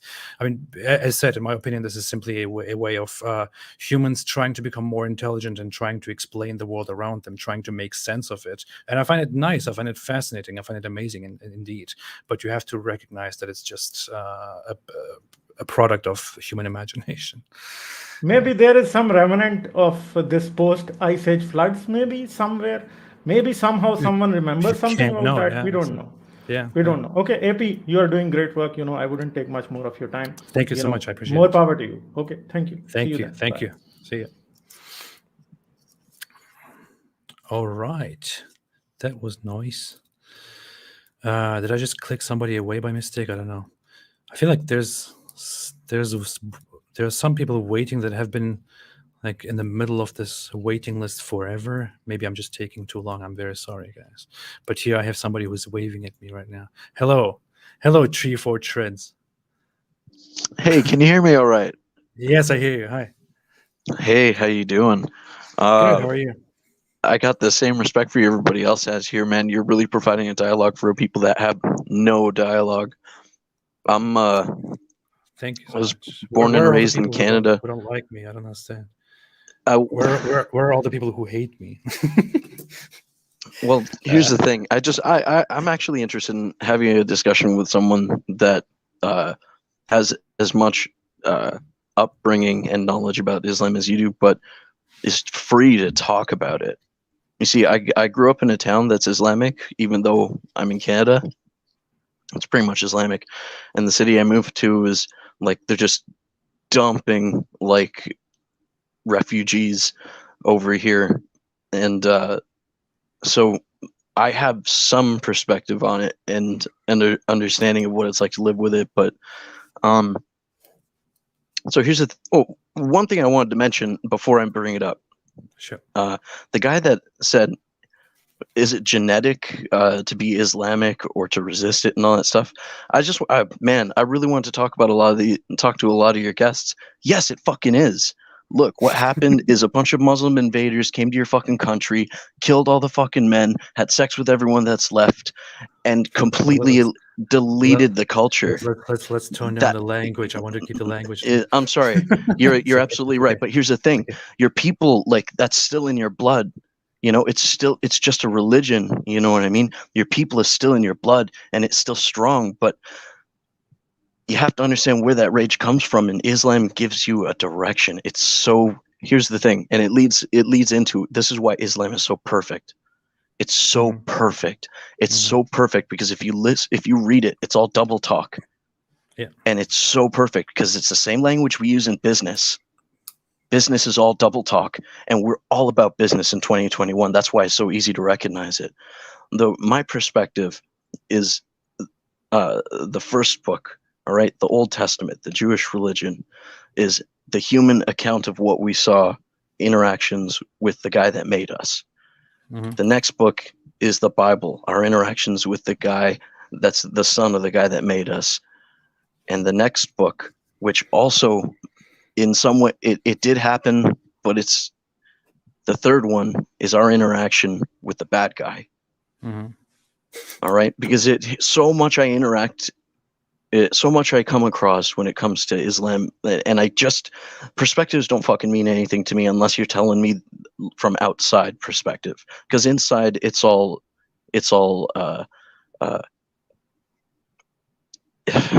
it's when you're held hostage, what's it called again, and you start identifying with your hostage takers. Stockholm syndrome. Yes, and you're stuck there forever. You can't even question it. You know what I mean? So your culture cannot blossom. All you have left is Islam. You know what I mean? Yeah. And growing up around it, this is what I see, and it's I have no malice towards these people, because the thing is, the people that come out of it, who they were, the culture that they were, what's left of it just blossoms. It's in your DNA. It's still in you. That's who you are. Mm-hmm. You know what I mean? But what I want to talk to you about is, this is what I think it's connected, because here's the thing. Here's the issue. I cannot say whether you have a genetic disposition toward not having curiosity, or toward having love toward that very same thing that you believe in, or that your ancestors believed in. I'm not sure if that is how it would or could work. That, to be honest, seems a little bit unlikely to me. What does seem likely to me is, however, that you have certain behaviors that are associated with how your ancestors have lived. And Islam has a very repressive way of leading society, of living. So you learn to live a very repressive way. That might indeed be true. The issue is with Islam, it is more than just the genetics. It's just, I mean, you learn from a very young age. I remember at a very young age, my earliest memories lead back to me learning that this is my honor and my pride, the absolute truth, and I have to fearfully hold on to this. I remember the oppression starting from my earliest memories, from my youngest age, and from the youngest moments, the earliest moments in my life. I just learned to be loyal to this, no matter what, to love this, no matter what, to be afraid of this, to be so sickly afraid of this, and to be afraid of the others who are outside of us, who are opposite to us, who are not part of our group. And this is what you learn, and you are given this extreme sense of loyalty that you are constantly reminded about, and constantly made to fear. And this simply just turns you into a human who is no longer willing to think rationally about your beliefs. You want to believe it's that so this is perfect. true. You know that this is true, and you want to hold on to it. How else could anything possibly work? This is how you learn to function, and that's what you want to hold on to. I mean, yeah. But is it not a perfect look? It deletes everything before it. All that's left of a culture is Islam. Yeah. You know what I mean? Of course. So I mean, it's so perfect, and that's why, in my perspective, I'm only interested in the truth, and through a long story and a lot of homework, it just led me back to Christ. But I can understand what's going on with Islam, because every time I read a piece here and there, I haven't read the whole book, but I've read like at least 2,000, like, is it not 2,000, but like 2,000 words worth of like skimming through the book. You know what I mean? And checking, is this quote true? Because it's the quotes that matter. And the quotes, it's telling you to live in the example of a man who routinely had sex with kids. His wife didn't even have respect for him. She's like, oh, how convenient is that Allah's will changes by your bidding or whatever at your convenience. I'm paraphrasing because it's been a while since I read that. Yeah. But you get what I'm saying, right? Yeah. I mean, like, that is part of the hadith, the narrations about Muhammad, in which she says to him about a revelation. She says, "Your God seems to." I'm paraphrasing right now to basically look out for your desires. Yeah. Yeah, exactly. How convenient it is that His will changes when you want something like that. Damn, it's hard. But you really got to look to. Desires. That's what she says. Yeah. Okay. And here's the thing, the American guy, I want to say, look, what happened is that the Freemasons are Islamic at the top, and that's why they gave everything to them. Why did they attack Islamic people? Look at the Islamic people in the Middle East.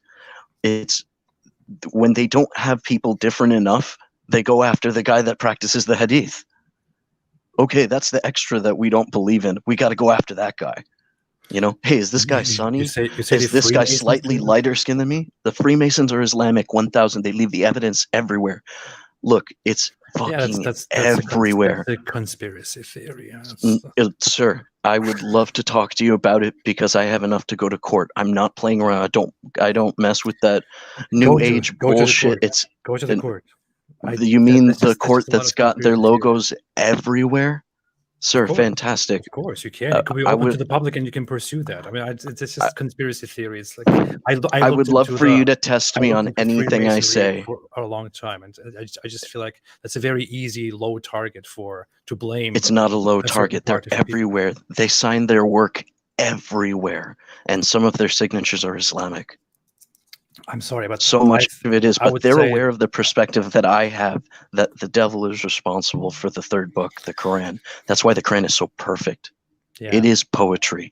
That's why it's so easy. It is poetry, but is it good for you? I'm sorry. I think you were on a very good track at the beginning. And sorry, I'm crazy. I know. And you were saying, this is perfect in making people obedient, sheepish. It is in a bad way. But I would not argue and say that there are forces behind it that impose this certain thing. It is simply that people are blinded by a certain. Oh no! We're doing it to each other. Centuries. This is a record of an interaction. Mm-hmm. We do it to each other. There's no demons at work here. The demons are like our own personal addictions. Of course. Well, somewhere I would suppose, but we got free will, and the devil doesn't need to do anything. But to be honest, it's looking like we're at the time of revelations right now. So the Kaffistulate will happen. It will absolutely happen. Don't doubt it. Don't doubt it. It's going to happen. Don't ever doubt it. I doubt it. Sir, we just gave $20 billion worth of the modern, short of spaceships, we gave radicalized Islam. 20 billion, and we're not questioning it. And we're importing these people over here without checking. And we're giving them everything. Every city I move to in the area that I'm in is just all of a sudden getting dumped in by people that they're not the people that I grew up with that were okay with us. They hate us, dude. They're just going down the street, shooting up our literally having drive-bys in our arts communities. Here's the issue. I myself grew up in Germany. I was born in Germany. I grew up. Oh damn! I saw masses of people in Germany that hold on to very hateful views and hateful religious ideas that are brought to Germany. And at the moment, it is still the fact that having certain judgments about these people is considered hateful and wrong. You are supposed to reserve those judgments, not supposed to make them. You can make them against against your own people, but you can't make them against the refugees and against those who believe other things. The issue is, I experienced that, and I know how Germans thought. I know how Western people generally think. What I see is not that there is some great evil plan behind this, that there is some evil work behind it, that there is some big organization behind this. What I see is simply stupidity. I'm sorry. I see that in the West, it has become a virtue to simply be accepting, to be tolerant, to have low expectations of the others, to think, oh, okay, We should be the first two things, wrong, absolutely, but low expectations, no. I am wrong, we and need to they be are right. Starfleet about it. If we beat our women, that is absolutely horrible, and we must be punished. But if they beat their women, well, that's their culture. We have to be sensitive about that. This is how the Western person is. I'm sorry. It is. I am very sorry. Absolutely. Excuse me. It is the Western stupidity. It is not 100%. an organization.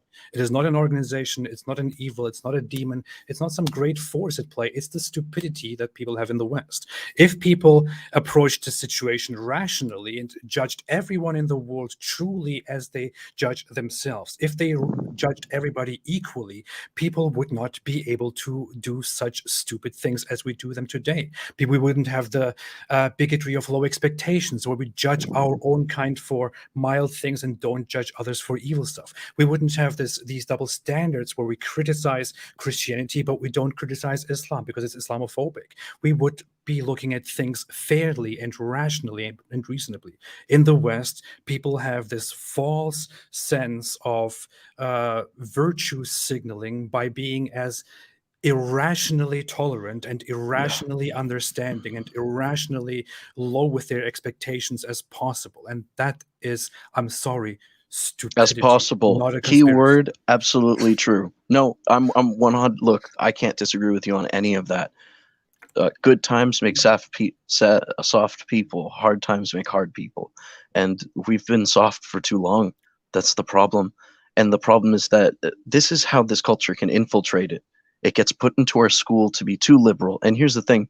In the West, we're an atheist culture and we're a Christian culture, because atheists chase the truth and Christians are taught you got to question the angels because you're human. You're stupid. You're going to be able to be fooled so easy. So you got to question the angels. You know, you have to. If a burning bush says I'm God, you got to question that thing till you're blue in the face, because you're human. You're stupid. That's why the Bible. That's why you have to question the angels. You know, God is telling you to question the angels because you're naive. You're human. You're made to be limited, because you got to learn humility in this life to get. And if you don't get that humility, you're not going to be responsible with the power you get in the next life. Thank you. I appreciate that's the difference. Anyway, I'm sorry, I'm going too long. No, it's fine. It's I love fine. you Thank so much, man. I agree with you 100%. Thank you for You're your input. fantastic. I appreciate it so much. I'd love to bend your ear like forever, but yeah, I'm gonna get out of here. There's other people. Thanks so much. I'm sorry, I get the cue. Take care, man. Oh, Thank you so much. See you. Bye.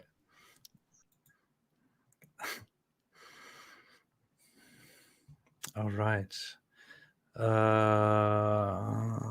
Click next. What's going on here? I'm sorry, I can't really follow the chat right now because of, I can't do conversations and chat at the same time, but I occasionally look at it. And Stop Scamming Man said, many Muslim apologists argue the end is near. If that is so, shouldn't they be against blasphemy laws, lest the Dajjal use them to protect this cult? Yeah. Well, people have believed that the end is coming soon when Muhammad was alive. Muhammad himself believed that it's going to happen anytime now, so have fun waiting. The Perfect Dawa. Hello, The Perfect Dawa. I'll have to keep it very short. I'm glad to have you back for the third time. How are you doing? Hello. Did you go to the toilet? Did you go to take a drink? Did you go to take a nap? Did you go to lay down? Did you go to brush your teeth? Did you go to wipe your nose? I can't hear you. I still can't hear you. I have no idea. I saw that you tried to mute and unmute yourself, but it didn't work. There's probably something wrong with your settings. You should give some dawa to your computer and to your microphone and to your camera. I hope you don't take this personally. I'm just kidding. I know you're not. I know you're not a very offended person. I'm still waiting for you to speak. Speak. Maybe it's just me. Maybe other people are hearing you. I'm not hearing you because devils are messing with me right now. I don't know. Maybe spirits are in my ears.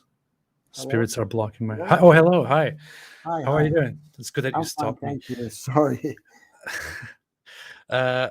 You just muted yourself again. Hello. Hello. Hello. There are the jinns again. Damn jinns. I can't hear you. I don't think this is going to work. The perfect dawah. Aren't you supposed to send me an email? I thought last time we talked about that and you said you would send me an email. Why didn't you send me an email? You were supposed to invite me for a debate or a discussion. Send me an email. Please. Please. Okay, I'm going to move on. I'm sorry. I promise I will contact you back, okay? Okay, see ya. Judas. Hello, Judas. How could you do that to Jesus? Hello, AP. Hi. I am How a you big doing? fan of yours. Me too. I'm a big fan of you. Sorry. I'm just trying to get back into a normal mood after the whole discussion about devils and Freemasons. Yeah. Hi, how are you doing? Yes, I'm doing great, and I am actually a big fan of yours. I have been following you for quite a long time, and this is the first time I'm actually speaking to you. So I feel great today. Thank you so much. I appreciate it very much. It's an honor to me. How are you doing? Yeah, I'm doing great. I have a very short question. That one question is which I have is that it is regarding Safiyya ibn Huya. Okay. That is the Jewish bride of the Prophet. Yeah. I just wanted to understand that why didn't Safiyya took vengeance? For the That is one question. with vengeance for what? For Vengeance. having her family killed? Yes. Because I have gone through many articles, but I am not able to like digest that. How come like she never got the opportunity to take the vengeance, or or why didn't she take the vengeance? Maybe she was suffering from Stockholm syndrome, or like what could be the reason? I'm not sure. I don't know. It's something I have wondered about before and I thought maybe that's actually a good sign that Muhammad was such a perfect, amazing guy, because she got all her people killed, but she didn't want to take vengeance. She just thought, I'm just going to be fine with this. And I thought maybe Muhammad was just a very good guy, and she just wanted to accept Islam and all that. But then I thought that's probably stupid to think. I don't know. I mean, there might be so many different factors involved. You are an individual at the heart of the Islamic empire that Muhammad is building. Is it really easy to seek vengeance? Is it really easy to do things on your own? It might be that it was fear. It might be that she genuinely thought, I am probably better off just living like this. Maybe she didn't want to. It's hard to say. As far as I know, we don't have any proper accounts why she did not do anything. It's just up to speculations at this point. And actually, how do exactly Muslims defend that that a lady, she's marrying the person who is responsible for the death of her entire family? Like how do the Muslims come out, and how do they defend it out actually? That's how it's supposed to be done. That's how I married my wife. I came here and I came to America, declared war. Just kidding. But it's a completely normal thing by Islamic standards. That's what Muslim apologists in our time, who have their YouTube channels, openly defend. That's what they say. That's how there's nothing wrong with that, they say. It's actually an act of mercy, an act of love, they say, because you go to war, you kill people, or you get people gifted to you as a result of your exploits or other people's exploits. And a woman is left alone by herself. It is an act of mercy to take her as a sex slave, or it is an act of mercy to take her and marry her. It is an act of love. The Prophet was just being a very loving man. the same way that he was when he married all the 10 other women, including the little child, the 6-year-old one. So it's just, if you want to believe that this is true, to be very serious, if you want to believe that Islam is true and that your prophet is sent and inspired by the Almighty Allah, that everything that he did is right, if that is your moral standard, then you will find a way to explain these things away or to simply overlook them. It happens very easily and very quickly, honestly. Thank you for that explanation. And lastly, just one last question I have is that see, as like we can see that there is a rapid increase in the Muslim population in Europe, and also in Canada, and this is primarily due to like migration and at high birth rate among the Muslims. So there are some articles like stating that by the end of the century, we may not be by that time, but still by the end of the century, some of the countries like Belgium and may go Islamic, and that may happen. My question rises is that we people see Europe and the West as the beacon for protecting democracy and also actually shielding atheism. So where do means like how do you see the future coming out? Maybe in the next 1 or 2 centuries, when there will be massive rise in the Islamic population in Europe. What future do you see for the Muslims and generally the whole world around? What I think is that in future people will look back and think, well, how the hell did this happen? And then maybe they should come back and ask us, how the hell did this happen? Maybe we could tell them more easily. But I mean, honestly, when I look at Europe, when I look into the future, when I look at the statistics, I consider it very unlikely that major Western European countries' populations will become a majority Muslim. That is a projection that is considered a very low, a very unlikely scenario, has a very low likelihood. Countries will not be taken over and turned into Muslim places. There might be a mix of culture because of the people that come into the country, due to socio-political ideas that people have nowadays, which I don't want to further judge in today's stream. I think I did that enough already. That might lead to a change in how society will function in Europe. But I think the Western people are smart and educated enough not to go down a very terrible path of Islamization. People would be able to wake up before that, or would be able to fight that in a reasonable intellectual way. And the best thing that I can do on my part. How come the West can fight it with their democracy and the best thing that I such can a do high on my level of part is liberalism? How they can fight it out? The best thing that I can do on my part is simply to share information and to share education, to share my perspective on things, and to contribute to people questioning Islam, leaving Islam, openly talking about Islam.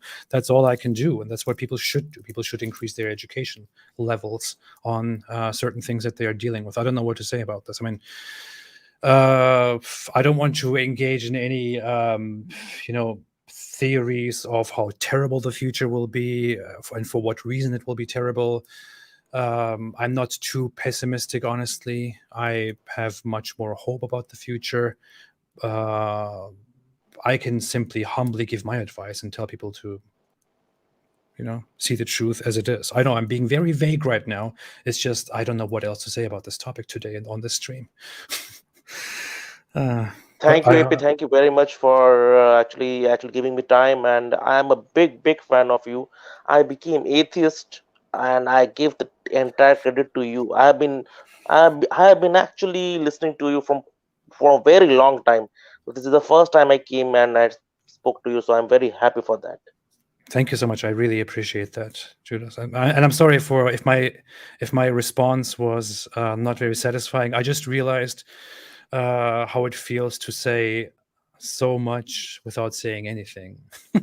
I was just being very vague because it's like I don't know. It's like I don't want to further in detail talk about the whole migration. But I will tell you one thing. AP. I feel like all the effort. I actually sometimes feel a bit sad actually, seeing that all this effort that you are taking. and maybe it will not bear that fruit because of the general one basic rule is that the world is going to be taken over by the Islam. This is what I can see. I have been seeing everywhere I think rise of that's population. extremely unlikely. The Muslims themselves, listen, Muslims themselves don't want to live under Islam again.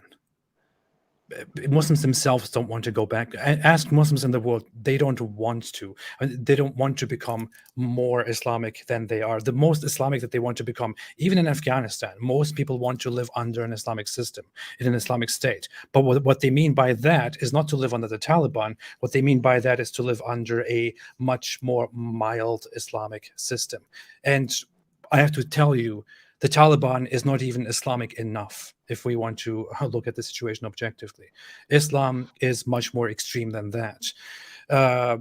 We had Islamic empires in the past. Islamic empires collected all the nations, all the cultures in the world under one system, under one name, under one banner, declared war on the world and conquered and conquered and conquered. It was imposed on everybody societally. People don't want that anymore. If you go among the Muslim populations, people just don't want to live like that anymore. Even if they claim to be extremely religious, even if they claim to be very loyal to their Islamic religion, Muslims will not, by any, it's impossible. Muslims will not come together and once more establish an Islamic empire with which they will try to take over the world. Will people be intellectually convinced by Islam? Definitely not. People are losing their faith. People are doubting their faith. People are changing their Islamic faith into something that it is not, because they realize how absurd and how stupid it is. And that's what I want to do. I want to contribute to that. I want to contribute to a future where people realize that Islam is idiotic, that they should no longer believe in it, so that they can move on with their lives and make something better. Just as I wish people had done it in the past for me today. I think it is extremely unlikely, I would even consider it dumb, that Islam would at some point in the future take over the world, or humans would become Islamic. There's no way that would ever happen. That's what I think. But thank you so much. But I will tell you, the area wise, throughout means in this 2000 years, the area wise Muslims have only expanded. There's not a single place except Spain where Muslims were and they have left the place, or like they are not over there. Their area has always expanded because of war. Maybe because of migration, or maybe because of high birth rate, but they are expanding at a very alarming rate. Mainly because of war. Islam expanded to mostly because it was an Islamic empire whose mission it was to spread Islam through war. That's how Islam spread. That's how Islam always was. That's why Islam became the geographical, the religion that it is today. That's why Islam looks on the map as it looks today. And that era is over. It's gone. It's finished. It's done. It's dead. And intellectually, people are definitely not becoming more Islamic. On the contrary, we have too much research, too much evidence that shows that within Muslim populations, people are increasingly becoming less religious. That is the truth. That is what statistics tell us. That's what research tells us. People are becoming less religious, and we are helping that happen. I'm not pessimistic about this. I think there's nothing. I hope you win. I hope the cause that you have taken, and if there would have been a God, I would have told the God to bless you out, because I really want you to win, actually. Thank you so much. Thank you very much for the time. Thank you very much. Thank you. I will move on. I will take one more person. Or two more people. I don't know. I always feel bad when there are so many people waiting down here, and it's like, I don't know. Hello, Sentinel Apologetics. Rob, how are you doing? Hey, Apostate Prophet.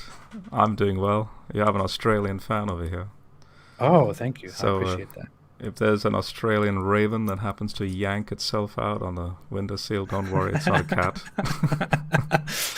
Is that a reference to my chat with Infidel Noodle? No, I'm talking literally. There's. I think I had some strange complaint there about. We had a chat with her, and she was in Australia, and there were some strange noises coming, and I was like, "What is this?" Yes, it is a bird. Yeah. It Why seems are you to in core a Australia little anyway? bit. Yeah. It's Sorry? basically like, why are you in Australia anyway? It's basically like living on Mars. Why don't you move to the world? Well, to since the Earth? movie Dune has just come out, it's a perfect representation of it. So we have a lot of Yeah. interesting spice here, and Yeah. Nice. How are you hey, doing? I'm a huge fan. I'm good. Thank you. Like Thank you. you know, you've been getting a lot of respect and support, and I think it's good that you're getting that, and I want basically Muslims to see it. I appreciate and it so much. yeah.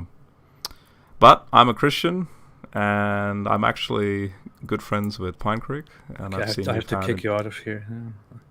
Just kidding. Sorry, go ahead. Yeah, and no, No, it's just I like Pine Creek. I have lots of nice interactions with him. Right. I think he's doing great work. Sorry, I Yeah. keep interrupting you because I feel like a little bit goofy right now. I think I'm at the end. No. of my... I'm. Hey, look, I think it's good to be goofy, and we're vibing off on that. And yeah. I mean, I'm a Christian. Became Christian 5 years ago. I was actually born in India, and the family migrated to Australia because of Muslim persecution. Oh. So it's What is sort your of like background?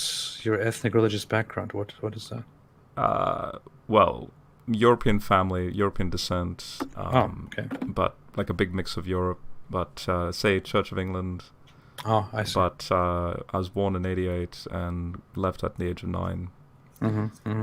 But so in other words, I guess I grew up in very weird Indian superstition, Hindu stuff, Christian stuff as well. But coming into Australia, like you can see the background, exceedingly sterile from anything supernatural and spiritual, and like basically even culturally, it's like, you know, I remember just landing and it's just everything's like empty and clean. So, but yeah, I became a Christian more so in regards to my experience at my opa's funeral. So see, the opa's the Dutch in me, yeah. And oh, you have that. Yeah. So that's the thing. I mean, I'm hearing discussions like earlier on when you're talking about cosmology and Genesis and so on. And my area, my studies and all that is in the sciences, and I can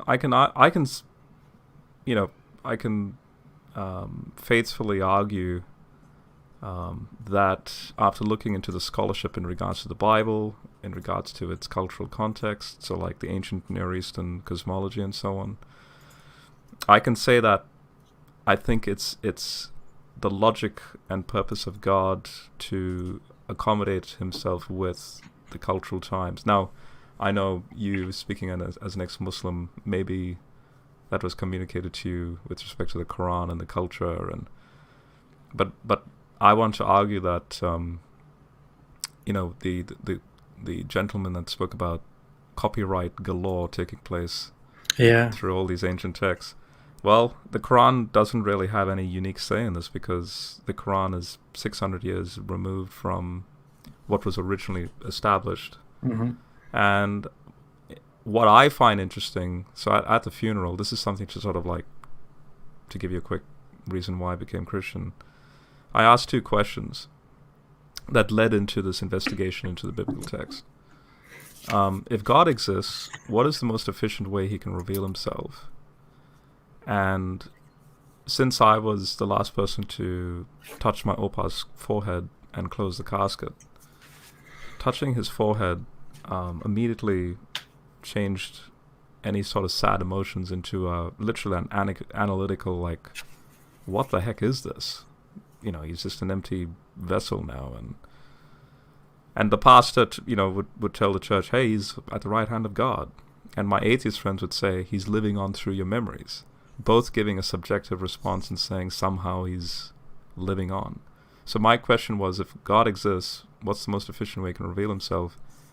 And if death is a problem, if he exists, then what is his relation to this thing called death? And already being in the sciences and in philosophy, I understood this concept of chaos Kampf, and this, what the universe, entropy, decay, and so on. What is his relationship with that? And long story short, I hypothesized he'd have to be somehow like a Morpheus in the Matrix movie. He'd have to like enter the system to then actually join the system to himself somehow ontologically, and then transform it in some form of like where he defeats Chaos Comp. And the Jesus hypothesis happens to be exactly that, the incarnation and the resurrection. So then the question was whether that story is true, and that basically took about 5 years looking into it. Is that really the most efficient way? That was my initial musings. If God exists, would he do something like a Neo in the Matrix, and then he takes on Smith and defeats Smith in that blinding light, in the third movie? You know what I think the most efficient way for God to reveal himself to me would be?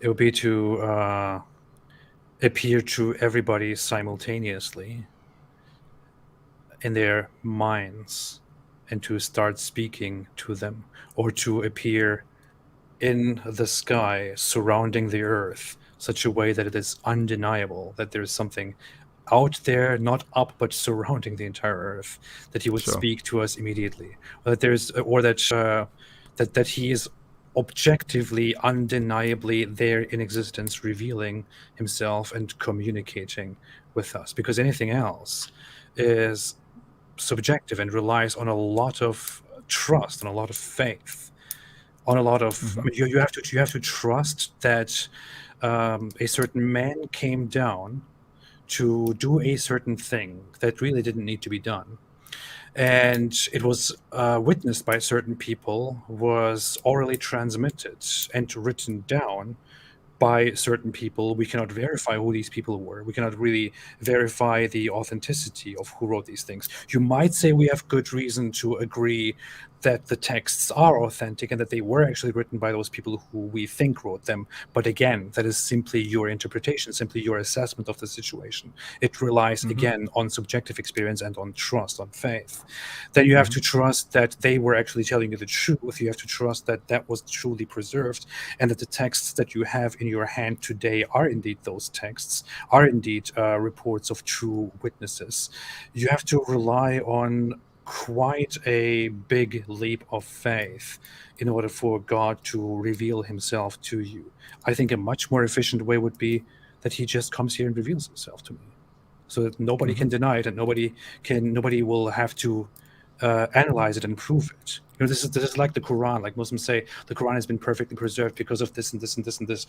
Well, it would be perfectly preserved if we had the physical Quran in existence, so it could be undeniable that it has been preserved. Similarly, with God, it would be the most efficient if it was objectively true and undeniable, but it's not. It relies on analyzing, finding, interpreting, believing, being convinced or not, and that to me is simply not efficient. And I actually believe none of those things about the Bible. This is why I think Great, thank you. So, I think you may be shocked. I mean, I'm approaching this purely from that academic sort of, in other words, a data point.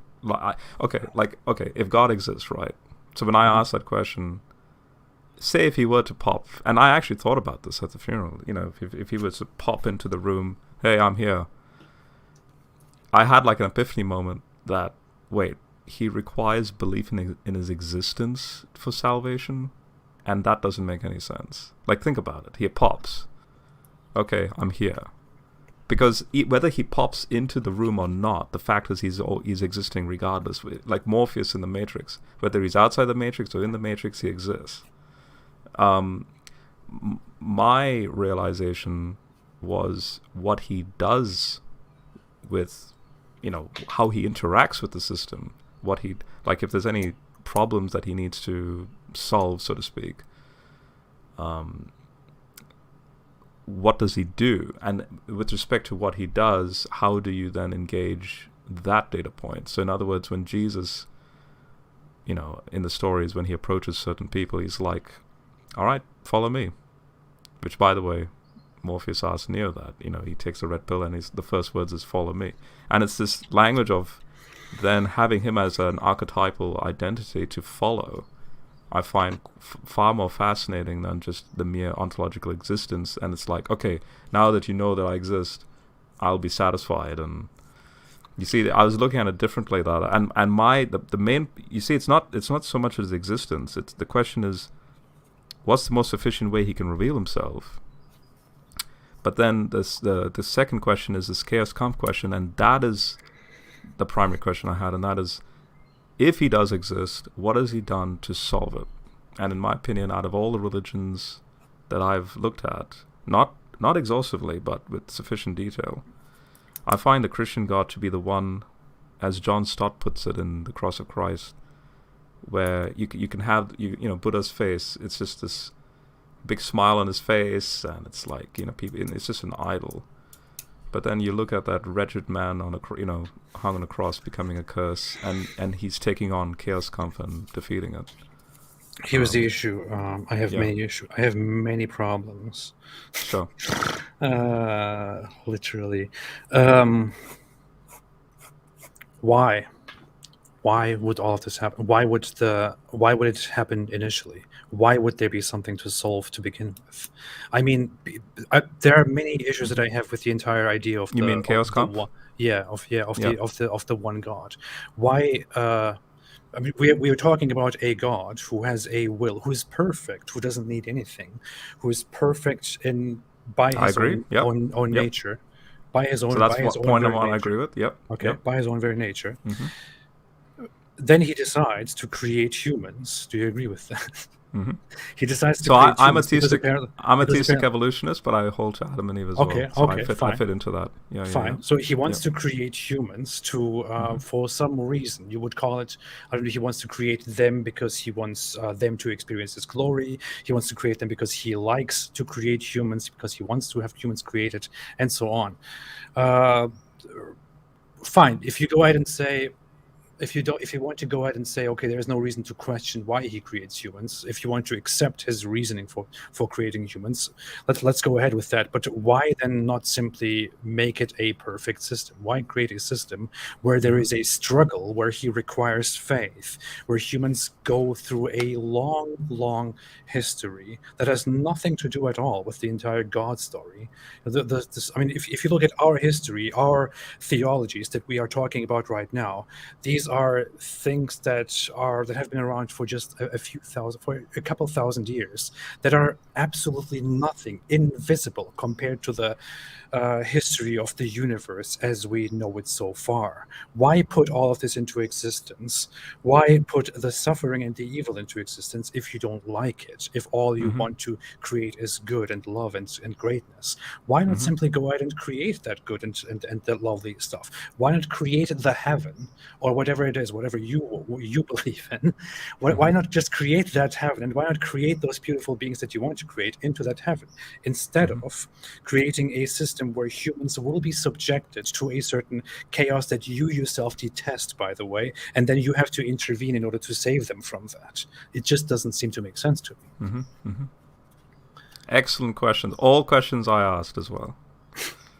And Leibniz, German mathematician contemporary with Newton, comes up with this thing known as the best of all possible worlds, where it's not that God is selecting a number of universes and it's like, this will do my bit, like a Doctor Strange, I suppose. No, it's if he is an omni being, it just is. What if he were to create this thing that comes out is, but then would have to be less than him, because he can't create another omni thing, because by definition, when you're saying one of the qualities of being, I suppose, God is this thing known as perfection and okay, but it wouldn't be omni. It would just be a lesser creation that is good by his standards. It's good. So what I find interesting, now this comes back to the Genesis stuff, which I found really fascinating, not only from an ancient Near Eastern cosmological context, which is more theologically driven, but that's one side of the coin. But the other side of the coin is that it does match, and this is kind of what spooked me.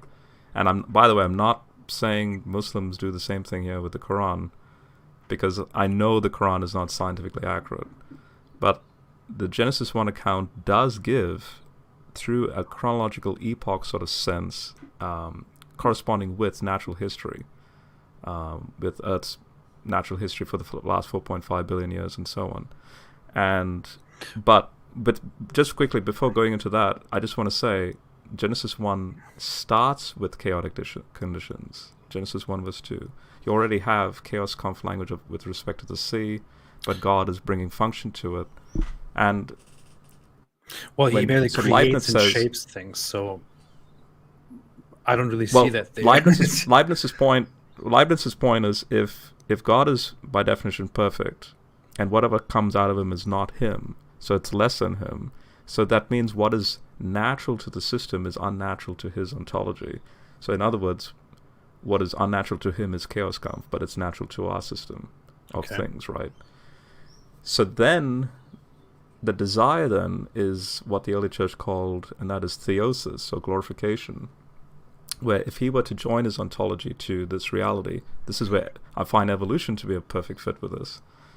Because evolution says that we are all ontologically or intrinsically connected to the entire cosmos. We are all stardust.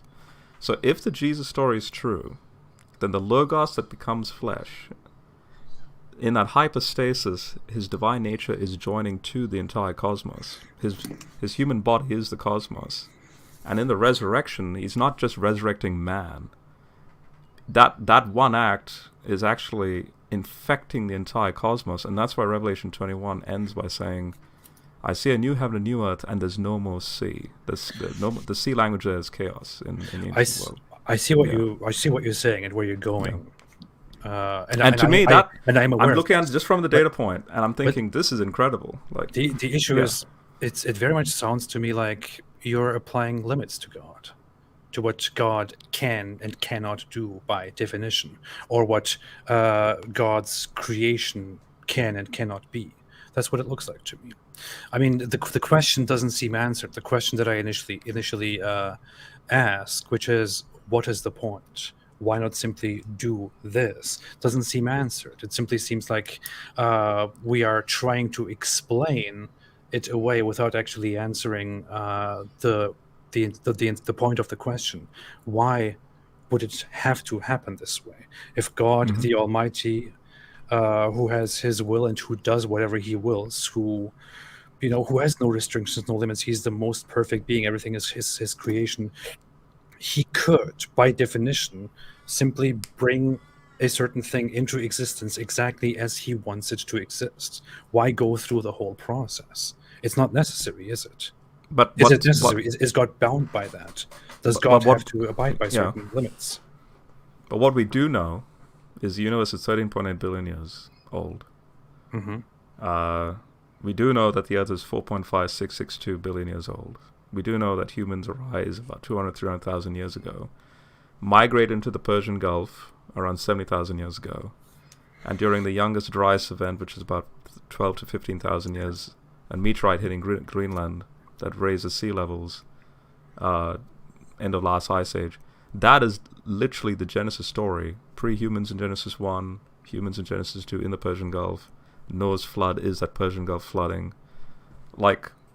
And then Abraham and that whole scenario with respect to the nations being disinherited by God under the subjugation of other gods. And the ultimate plan is that he's going to use this as a mechanism to infect the entire universe with his resurrecting power. I understand how you think that corresponds to that, but why the poetry? why the vague information? Why not just tell us exactly what happened? Well, I mean, I would appreciate the Bible more if it said, "Hey, look, this and this and this and this and this is exactly what happened," instead of us trying to sit down and be like, "Oh, I guess this means that." It doesn't say that, but it could mean that if you interpret it this way. But you see the vastness of the epochs of time and the aeons of time, which again the New Testament authors actually uses those Greek words, the ancient world, I don't see it, honestly. I think I just see a lot of words that are used in religious texts, in other texts. Have you read the thing, for example? Have you read some of the ancient? Why don't I remember the name?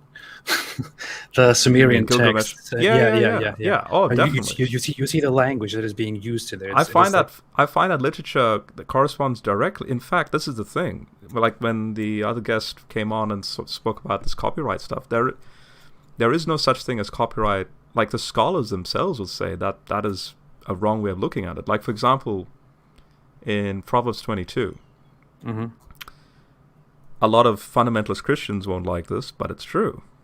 There's a lot of rehashing of Egyptian wisdom literature in Proverbs 22. The reason why is that stuff actually works, and it's true. It is a generally known. This is good wisdom principles to know. And so the author of Proverbs is like, I'm going to use this in this section as a polemic. So you see that, and in other words, if you see the other ancient Near Eastern documents speaking about, say, a flood, that's a shared cultural memory that is valuable information to know what's going on, putting aside religion and all that, what's going on in the psyche of humans. Because guess what? We're not young earth creationists.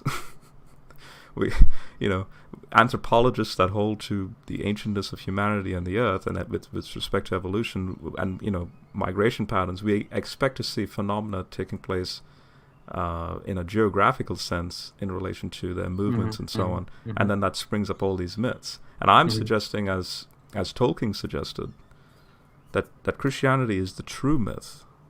It's the myth that does demonstrate uniquely the incarnating nature of the Logos for a particular purpose that no other deity has done it. Like, for example, Allah didn't die for the world. There is no John 3:16 in the Quran. Okay, the issue is we would have to get back to, again, why was that necessary? It could have simply happened without it. It was not a necessary thing that had to happen in order for everything to come together and to make sense. It is simply something that you can interpret as necessary, interpret as a as a reality that had to exist. But you are simply making up your interpretation about that. You're simply applying a certain bias and saying, hey, this happened because it had to happen, because of X, Y, Z. It didn't have to happen. The whole story of Jesus didn't have to happen. The whole story of humans falling didn't have to happen. But then whatever else happened didn't have to happen. But this is Leibniz's point. Whatever else would have happened still would have been some epic adventure narrative thing, potentially. It depends how long that didn't story have to happen. Make it. I mean, didn't have to happen. I just find it. I mean, I am just a human, and I'm not going to. Then why this very long time and this long elaborate, kind of like Lord of the Rings length, right? Like 12 hours worth of movie, and why not just put it in 1 hour? I would not claim to be the most reasonable being in existence, but I guess if I was God, and if I had all the power, and if I wanted to make an elaborate plan. Whatever an elaborate plan looks like to a perfect being, to create beings that I just want to create for the sake of, the love of their existence or of my existence for them, what I would do is to simply, here, boom, I created you. Hey, guys. And that's Genesis 1:1, right? I really appreciate your existence. What I would not do is to create a long series of beings, of people that will come in existence as a result of billions of years of development of story for nothing, because half of them will fail and I will probably send them to hell. I don't know if you believe in hell. I think that's all the assumptions that you're coming up with. Okay, by the way, I'm not let's leave hell aside. Let's leave hell aside. But I would not go ahead and create this long story, this whole long scenario to bring those people into existence for the sake of glory. I would simply pop them into existence. I don't quick question with pop. All right, quick question with pop culture. Asgard, the recent Marvel movies, right? So I've never watched a Marvel movie. I'm very sorry about that. Oh, right, okay. Well, I don't like Marvel movies. All right. Well, I'm sure you know about Thor and Odin and Loki and the actual mythology. Because I'm sort of giving this as an analogy because a lot of your viewers may have watched it. But you have Asgard up there and Earth down here, and in the mythos of the movies with Tony Stark and so on,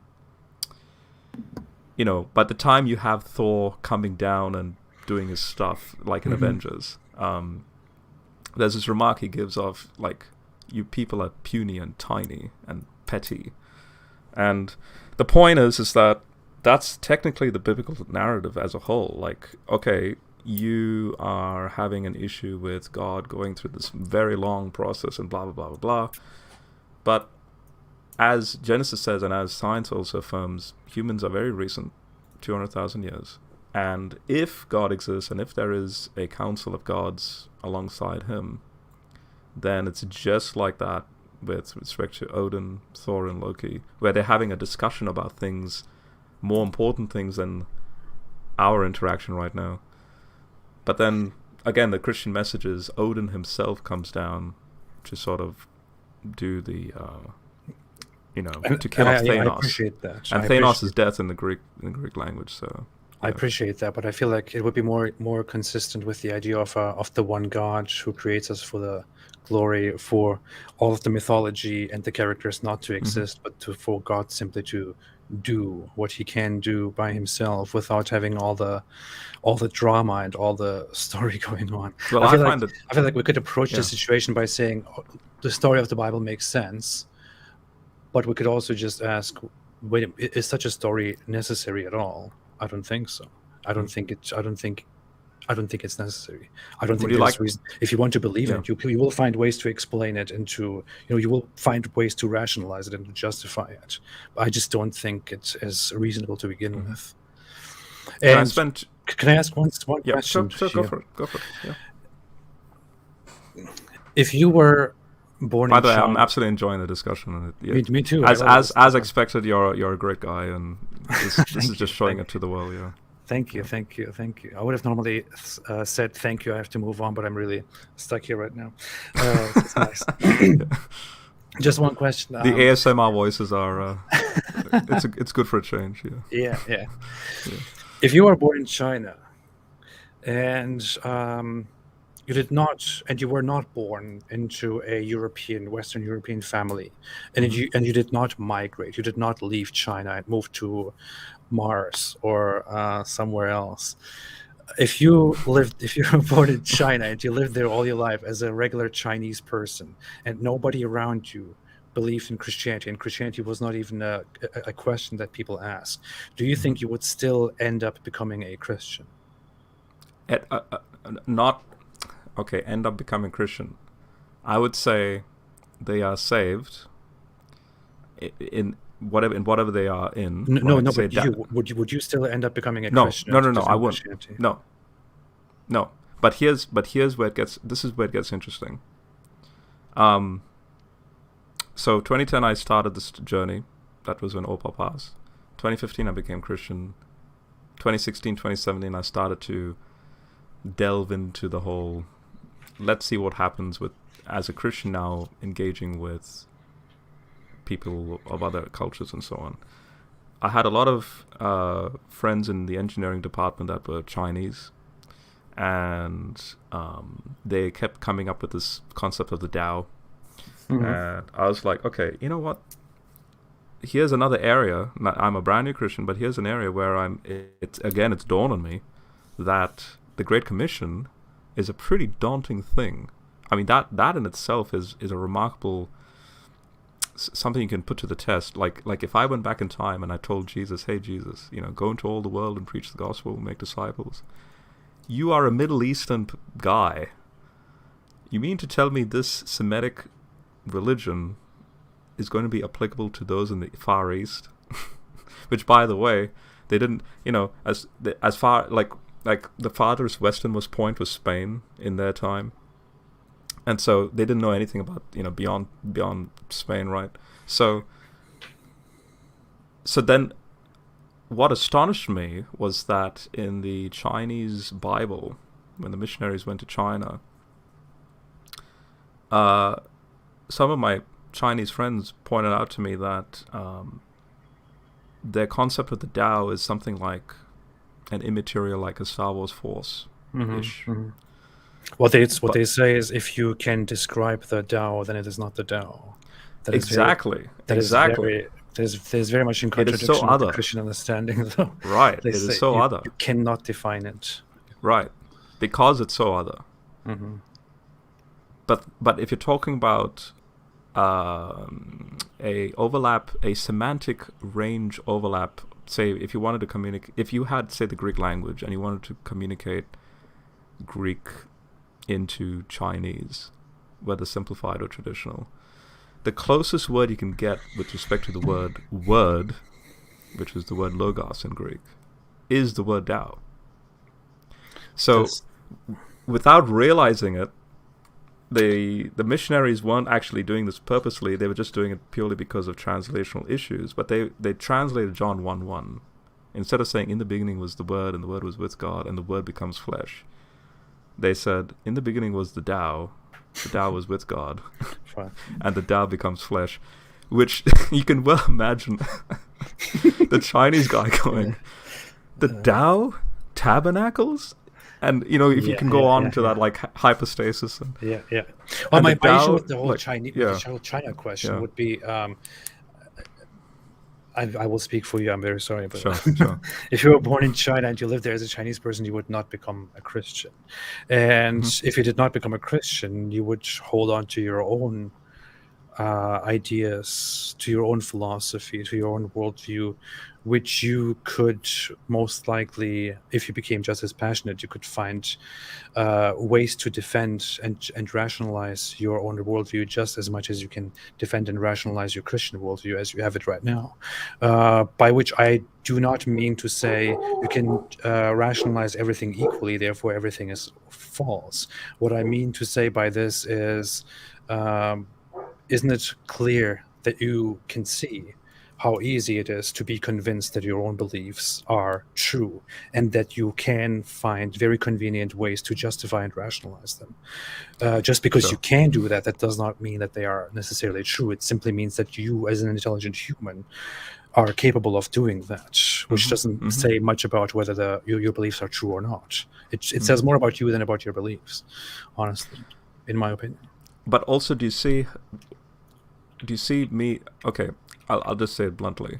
I'm a Christian. We will have to move on quickly. Okay, sure. I love this, and we should talk more again. But definitely, if we can, get in touch again, I'm happy to. Even if modern day debate, I've noticed you've been on that. Email me. So in closing, it's not that my realization is not that God is sitting up there and wondering which one's got the most correct data point, and then it's like, all right, you're there. Rather, it's how you are with relation to the data points, which is a very scientific attitude, which is exactly Romans 12. Renew the minds, keep renewing the minds as your living sacrifice. Renew the minds, for this is your most logos way of worship. Now, again, that's quoting Bible verses and making a declaration that Christians are meant to practice that sort of thing. What I'm saying is the fact that if there is a God, and generally speaking, it's beautiful to see a vastness of culture, vastness of language, and so on, right? There's such a variety in the way to live in so many various ways, right, around this world. What more about other worlds potentially, and so on, right? So, the fact that there are people in China that have this concept of the Tao, slightly different to the Logos concept, but then there's this overlap, means to me that God meets them there at that level, regardless of their position. And it comes down to then their walk in this life with respect to the data point. And this is why, in my opinion, Islam, a moment ago, the guy was speaking about conspiracy theories, and I agree with you. That's just, yeah. But I genuinely think, as a Christian now who believes in the supernatural or in the unseen realm, there is a genuine difference between demonic inspiration, towards a sort of psyop, a sort of toxic behavior, versus a sort of divine spark that imitates what Genesis 1 says. We are all a shadow of the good God, the good creator. The thing is, you can say that, and you can conveniently explain it that way. But similarly, I can also conveniently explain it as simply humans trying to understand and interpret the world around them and coming up with different explanations. And it happens to be so that the different cultures around the world, because we are all humans and we share a similar way of thinking, we are exposed to similar things around us. We come up with a limited number of explanations, which is why, for example, in terms of creation myths, we have like, I don't know, like, they are many of them are very similar. We have like 4 or 5 groups of creation myths that are spread all around the world, and we have a culture in America among the Native Americans that has established certain creation myths that are very similar to something that the Maori people have established, although they have no contact with each other at all, because they are humans and they are subject to different standards and to a certain nature that they are born into, and they make interpretations and come up with very similar things. This does not mean that the things that they come up with were inspired by a certain source or that there is a truth to them. It simply means that they come up with similar interpretations. But that's how I'm seeing the Bible as well. It's a human document that has a very special thread of grace that leads to the Jesus story. That's where I'm coming from with this. So the 2 greatest commandments. I understand. And that's really it. So, I agree with both of us. Well then, we should continue this discussion, right? Yeah, well, let's do it. It's interesting. Because the next discussion I want to share on the Genesis 1 and science. I think you'll find that interesting. You know? Okay, all right. Yeah. Well, thank you so much for this.